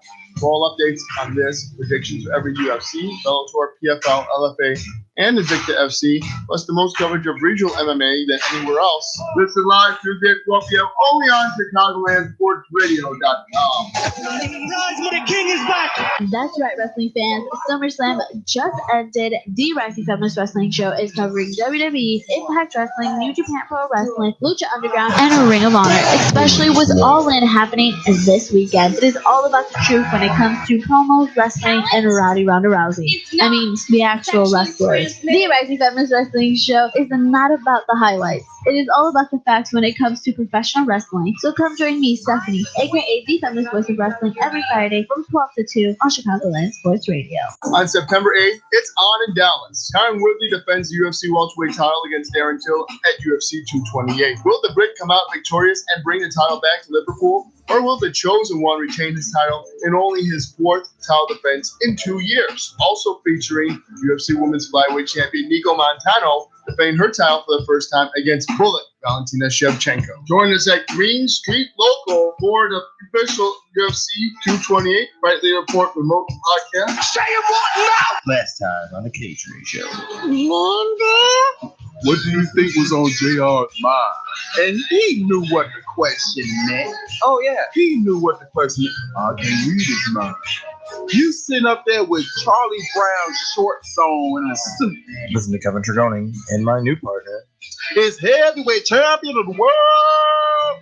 You know who I am. Is Robert Reflex. On the Cage Ratio every Monday night from 7 to 9, only on ChicagolandSportsRadio.com. Tune into Students of the Game, where Dr. Joseph Gregory and Dr. Christopher Rouse have the obvious answers. Why were they dominated like that? Why were they dominated like that? Because the Warriors were the better team. The Warriors scored more points. All right, Captain Obvious. Can you get some specific reasons why this happened? Specific performing pieces, because the Warriors, coaching strategies or something. Because the Warriors shot into the bathroom when the Cavs did. Students of the Game, Tuesdays, 7 to 9 p.m. on ChicagolandSportsRadio.com. I got started at IMS here as an instructor a couple years back after I heard a couple of people I worked with were also instructors here. I'm always here if you need help with developing what you're passionate about. And that's what most people come here for. They have a passion. They want to do something. They want to do radio play-by-play. They want to do sports talk. They want to do updates, whatever it may be. My name is Freddie Huebner. I work at ESPN 1000 as a host and sports anchor, and I am IMS. Time to kick off your career in radio or TV broadcasting at the Illinois Media School's downtown Chicago campus. Call us at 312-884-8000 or visit 530 South State Street to learn how you can make your dreams of being on television and radio a reality. Don't take my word for it. Check out what some industry professionals said about the Illinois Media School. Tom Waddle, ESPN 1000. Don't waste another minute in a career you don't love. You can be the next great announcer, DJ, producer, or TV reporter. You'll learn key skills from industry pros while working with professional equipment on air and behind the scenes. Still need to keep the 9-to-5 job? Their flexible class schedules can work around any schedule. Short on cash? They have very affordable tuition and financial aid for those who qualify. You'll have access to amazing internships and job placement assistance when you graduate at top radio and TV stations like ESPN. Learn more at beonair.com/Chicago Sports. That's beonair.com/Chicago Sports. John Lennon would like to report. October 6th, Conor McGregor returns to fight undefeated phenom Khabib Nurmagomedov in Vegas. Will Conor reclaim the lightweight title with a savage knockout, or will Khabib take apart the former champion on the ground and break his will? For all updates on this, predictions for every UFC, Bellator, PFL, LFA, and Invicta FC, plus the most coverage of regional MMA than anywhere else. Listen live Tuesday at 12 p.m. only on ChicagolandSportsRadio.com. The king is back.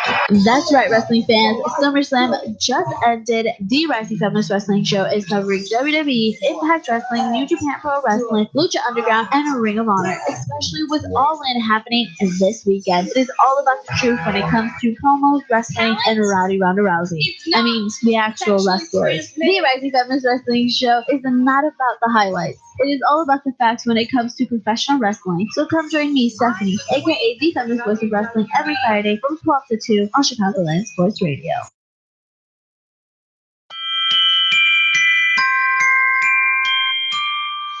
I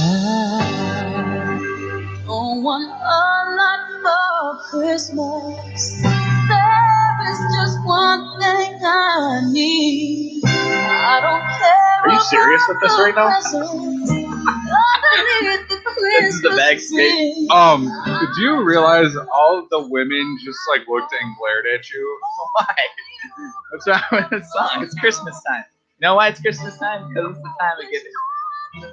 It's the time of giving here at the backstage. Do you know why I played the song? Because all I want for Christmas is you. All right, take it away, Carrie. Steve All right, so really? That was like the most cringeworthy thing I've ever seen happen at this station. All right, this is the backstage. We're talking about Steve Yzerman. You know why we're talking about Steve Yzerman? All right, Brad Carey, take it back. Steve Yzerman, he's stepping down from his GM position in the Tampa Bay Lightning. He's stepping into a more looking over role versus being the actual GM. There is not a lot of stuff going on from it. I looked on Twitter, nothing said anything. Elliot Friedman broke the news about 2 hours ago. So this is really strange. Yeah, this happened, like you said, a short time ago, kind of right before we were coming on the air. So not a whole lot has come out about it, but He's going back let to the Red Wings. speculation. Yep, that's what I was just about to say. Because let the speculation begin. Because Steve Yzerman is too young, you would think, to be stepping into an advisory role, right? Elliot Friedman 2 minutes ago. The Yzerman story is fake. Is it really? No, I'm just kidding. Oh, I was about to be like, wow, that's. Isn't there a fake Elliot Friedman Twitter account that gets people all the time? I know for baseball there's a fake Ken Rosenthal that people keep freaking out around the winter meetings and trade deadline because it'll just tweet out these random things and people think it's real, and it'll get reported on radio stations on the air, and it's not real. Dude, that's fantastic.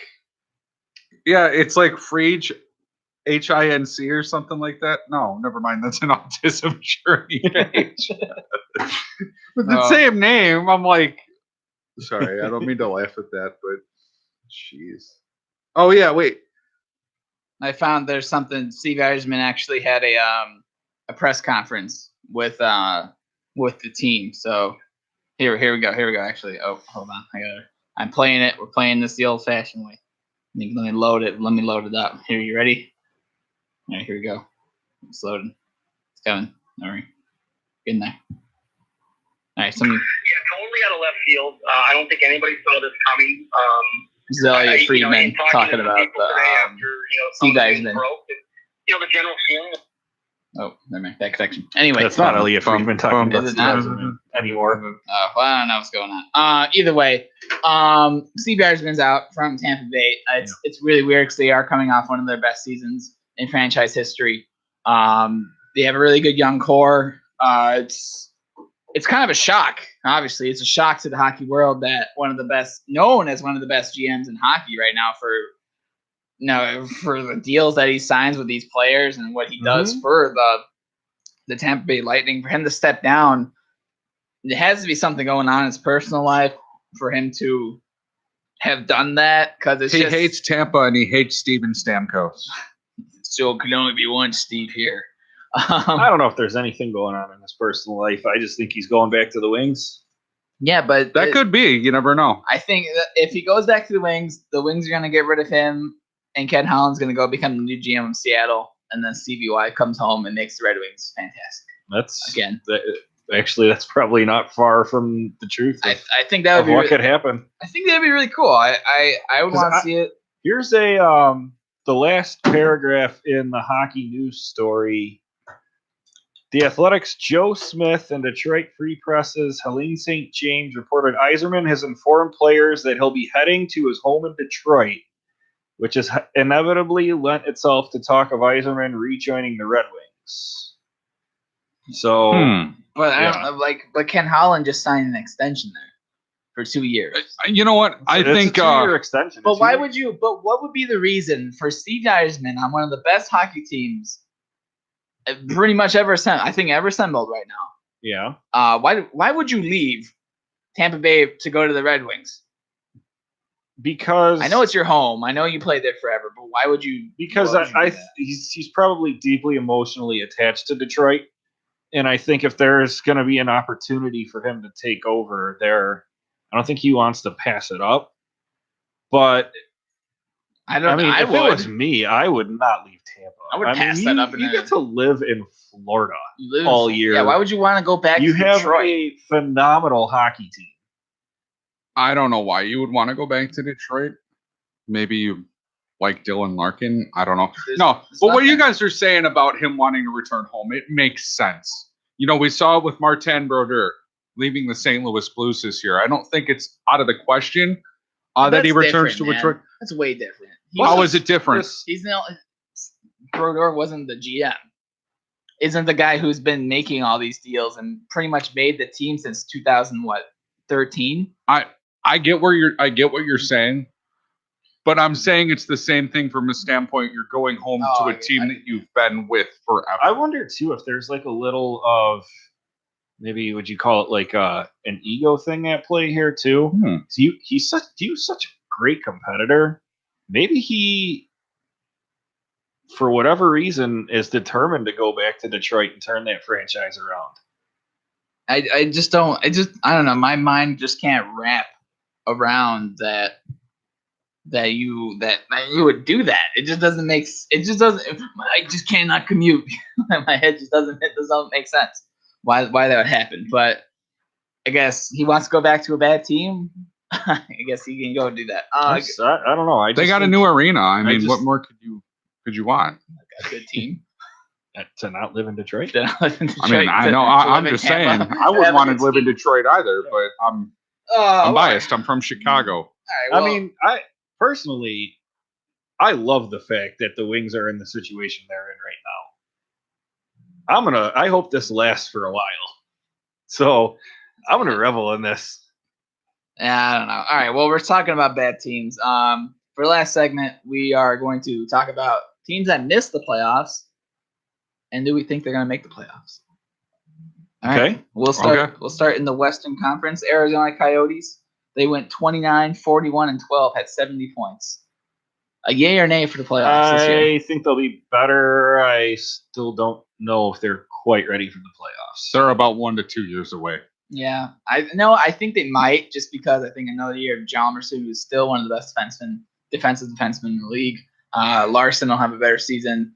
If Ranta, we talked about Ranta. Yeah, if Ranta continues to be a fantastic starter there. Hey, but they got Marian Hossa this year. He's going to be good for 40 goals. in 19. Who else's contract do they have? They have Hossa, Chris Pronger. Hinostroza. Well, they got Hinostroza in that deal. They have Hinostroza. That's the breaker. Watch out for Vinny.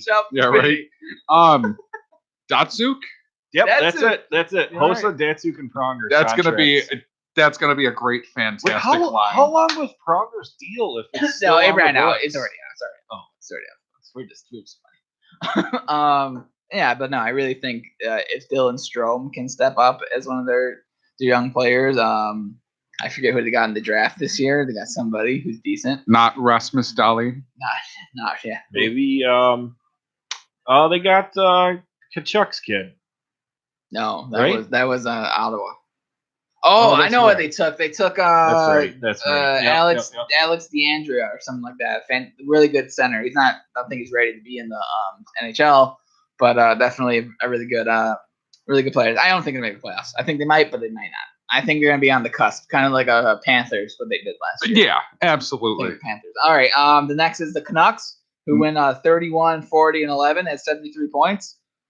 No, it's going to be a no for me, absolutely. dog. Not a chance. It's going to be a no for me, dog. I don't. It's a no. I don't know. I don't think they have anything going for them. They're definitely they're a weird team. Nice.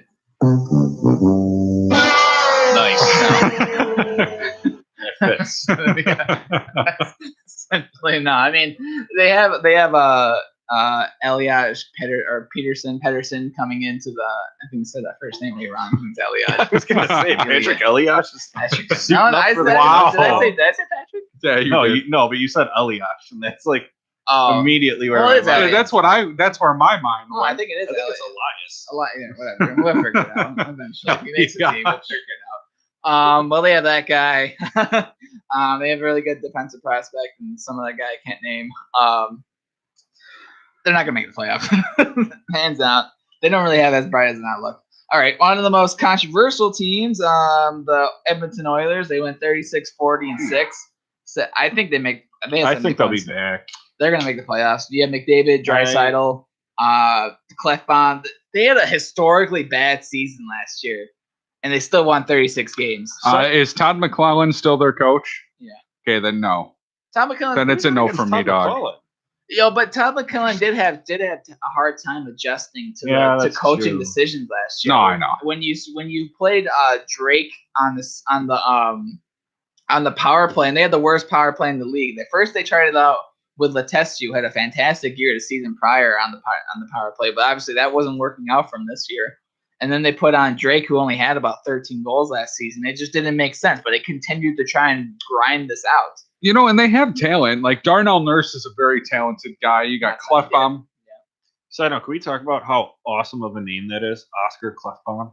Dude, he's a really good. That's pretty awesome, man. He signed to like a $4.6 million contract for the next 6 years. He's a really good young defenseman. And that their whole team had a weird bad. They had the worst penalties kill in history at home, and they had like a 52% on the penalty kill. Wow, it was horrible. Lord. Their goaltending was really bad. I think everyone just had a really down year, and even Connor McDavid. It wasn't Connor McDavid up until like the later half of the season. And again, you're gonna have a better. Nugent Hopkins was injured, so that didn't help. I think Lucic might step up this year. I think he might have 50 points in him. It's not a bad team. I think this year they do make the playoffs. I don't know who they take out, but I think they come in. Fair enough. The next we had Calgary Flames, who had 37 wins, 35 losses, 10 overtime losses, and they had 84 points. I'm gonna go with no. Go with no. I mean, they added James Neal. James Neal was great. James Neal. Yeah, he was really good last year, but that's not enough. And seeing a gritty guy like Troy Brouwer leave. Well, they also traded Dougie Hamilton and Michael Ferland for Elias Lindholm. And I'm not sold. I'm not sold on Mike Smith in that either. Yeah, he's 37. He's 37 years old. Yeah, I don't believe in that either. So let's go with no for me. You say no, Matt. It's no for you, dog. I don't know. I kind of think they do. You think they do? Okay, you sure? Yeah. You gonna die by that? Mm-hmm. All right, you're dead. All right. The Chicago Blackhawks, who were last in the Central Division, had the worst goals against. They only scored 229 goals for. They were really bad. They were minus 27 in differential. Their last 10 games, they were 2-8. Yeah, that's oh man. You know what? This is a tough one. However, there's so many things that go into this. 33, 39, 10. I think as of right now, the answer from a realistic standpoint is no, but only because there's way too many questions surrounding the team. Yeah, it's gonna be a no for me, dog. It's gonna be no for you. Yeah, I think the Hawks do have a chance to be better. We'll see how some of these younger guys they're going to plug into the lineup do. But Eichel? Who? Victor Eichel? Edsel, yeah. Well, how do you say I've heard it. How do you say Eichel? Eichel. No, Eichel. No, I know, but that's just how I've heard it pronounced. A lot of people like Dylan Sakura too. I love that guy, dude. He's lighting it up in the prospects tournament. Yeah, but he's also like he's only going to be a third line guy. How do you know, dude? I can't. The prospects. We ain't talking about prospects tournament, but the prospects tournament is if you're the best versus other guys who are rookies who are barely going to make the team. I don't really put too much stock into that kind of thing. So it's like, well, Dylan Sakura is also going to be a rookie too. Yeah, no, I get that, but I'm just saying if you're the best among other rookies, I don't really see it. I don't know. We'll see what he does in camp. Yeah, I will see. I don't know. I'm saying no. I don't think the Hawks going to make it. Another thing to take into consideration with them too is the division they play in. Yeah. So that's going to be really tough to climb back into contention in that division. All right. So we all said that's no. Yeah. Yeah. I don't know how that is relevant. All right. The Stars. No. The Stars went 42, 32, and 8. They had 92 points. They almost made the playoffs, but they didn't. Along with the Blues, too. The Blues were 44, 32, and 6, 94 points. Both of them only missed the playoffs by 3 points each. I think the Blues got a lot better this offseason. I think they'll get in. Dallas, we talked about their defensive problems. Yeah. And what did they do to really address that this offseason? I haven't heard anything. Yeah. So and they're relying on Heiskin and a rookie to come in and be phenomenal. And they're relying on some method to not be injured the entire season. So there's a lot of what ifs for that team, and I don't think they make the playoffs. It's the same argument with them as with the Hawks. There's this division's just too good for them to get back into contention. Right. Switching over to the Blues for a second because I'm assuming that's where we are going with next. Okay, the Blues have made a lot of good moves over the offseason, but again, they're nothing like the Hawks, but the questions surrounding the team makes it seem like it's everything like the Hawks. Goaltending with Jake Allen. Is Jake Allen going to be better this year? Yeah, okay, you got Ryan O'Reilly. What's he going to do this year? There's just I'm gonna say yes, but there's just way too many questions. Yeah, I agree. St. Louis Blues. They were saying with Jake Allen. I think that the Blues are a contender. I think they were saying with Jake Allen if he doesn't. I think they make it. I don't think they win the division by any means, but they'll be in the playoffs. You got a Central Division winner while we're here? Central Division winner out Jets. of all of them. I'm going to go with the Jets. I had the Jets as well. Jets too. You think that? But we're talking about who makes it. Do you think the Avalanche make it this year? They only made it by 1 point. So if the Avalanche don't make it, we all think the Blues are going to. Do you think the Wild make the playoffs this year? That's a tough question, too. I'm going to go with no. If Heiskanen is good for Dallas, Dallas did have 92 points. I mean, the Wild had 101, so not a huge big difference. All depends on Kari Gaudreau Lettman. teams always find a way to put up ridiculous points in the regular season, so it's going to be a hard thing. All right, but we are coming to the end of the show. That we will talk about. We'll probably finish. We'll do the Eastern Conference next week for the team to make the playoffs.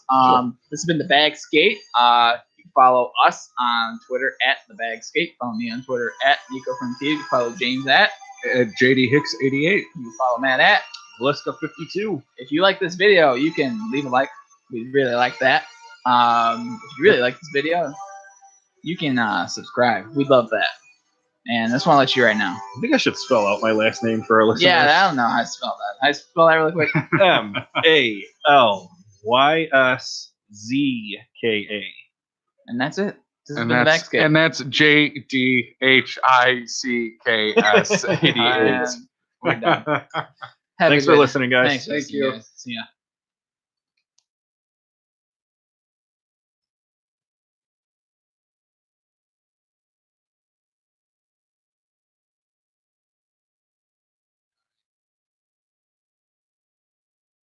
That's right, wrestling fans. SummerSlam just ended. The Rising Feminist Wrestling Show is covering WWE, Impact Wrestling, New Japan Pro Wrestling, Lucha Underground, and Ring of Honor, especially with All In happening this weekend. It is all about the truth when it comes to promos, wrestling, and Rowdy Ronda Rousey. I mean, the actual wrestlers. The Rising Feminist Wrestling Show is not about the highlights. It is all about the facts when it comes to professional wrestling. So come join me, Stephanie, aka the Feminist Voice of Wrestling, every Friday from 12 to 2 on Chicagoland Sports Radio. On September 8th, it's on in Dallas. Tyron Woodley defends the UFC welterweight title against Darren Till at UFC 228. Will the Brit come out victorious and bring the title back to Liverpool? Or will the chosen one retain his title in only his 4th title defense in 2 years? Also featuring UFC Women's Flyweight Champion Nico Montano defending her title for the first time against Bullet Valentina Shevchenko. Join us at Green Street Local for the official UFC 228 Fight Leader Report remote podcast. Say it what now? Last time on the K-Trade Show. What do you think was on JR's mind? And he knew what the question meant. Oh, yeah. He knew what the question meant. I can read his mind. You sitting up there with Charlie Brown's shorts on and a suit. Listen to Kevin Trigoni and my new partner. Is heavyweight champion of the world. You know who I am is Robert Reflex. On the K-Trade Show every Monday night from 7 to 9 only on ChicagolandSportsRadio.com. Tune into Students of the Game, where Dr. Joseph Gregory and Dr. Christopher Rouse have the obvious answers. Why were they dominated like that? Why were they dominated like that? Because the Warriors were the better team. The Warriors scored more points. All right, Captain Obvious. Can you guess the specific reasons why this happened? Specific performing pieces, Because the Warriors, coaching strategies or something. because the Warriors shots went to the bathroom when the Cavs did. Students of the Game, Tuesdays, from 7 to 9 p.m. on ChicagolandSportsRadio.com. I got started at IMS here as an instructor a couple years back after I heard a couple of people I worked with were also instructors here. I'm always here if you need help with developing what you're passionate about. And that's what most people come here for. They have a passion. They want to do something. They want to do radio play-by-play. They want to do sports talk. They want to do updates, whatever it may be. My name is Freddie Huebner. I work at ESPN 1000 as a host and sports anchor, and I am IMS. Time to kick off your career in radio or TV broadcasting at the Illinois Media School's downtown Chicago campus. Call us at 312-884-8000 or visit 530 South State Street to learn how you can make your dreams of being on television and radio a reality. Don't take my word for it. Check out what some industry professionals said about the Illinois Media School. Tom Waddle, ESPN 1000. Don't waste another minute in a career you don't love. You can be the next great announcer, DJ, producer, or TV reporter. You'll learn key skills from industry pros while working with professional equipment on air and behind the scenes. Still need to keep the 9-to-5 job? Their flexible class schedules can work around any schedule. Short on cash? They have very affordable tuition and financial aid for those who qualify. You'll have access to amazing internships and job placement assistance when you graduate at top radio and TV stations like ESPN. Learn more at beonair.com/Chicago Sports. That's beonair.com/Chicago Sports. The Illinois High School Association sanctions 35 sports activities in the state of Illinois. And we'd like to remind you that while high school athletics and activities gives us a reason to cheer, sportsmanship gives us all, students, coaches, parents, and fans, a way to contribute.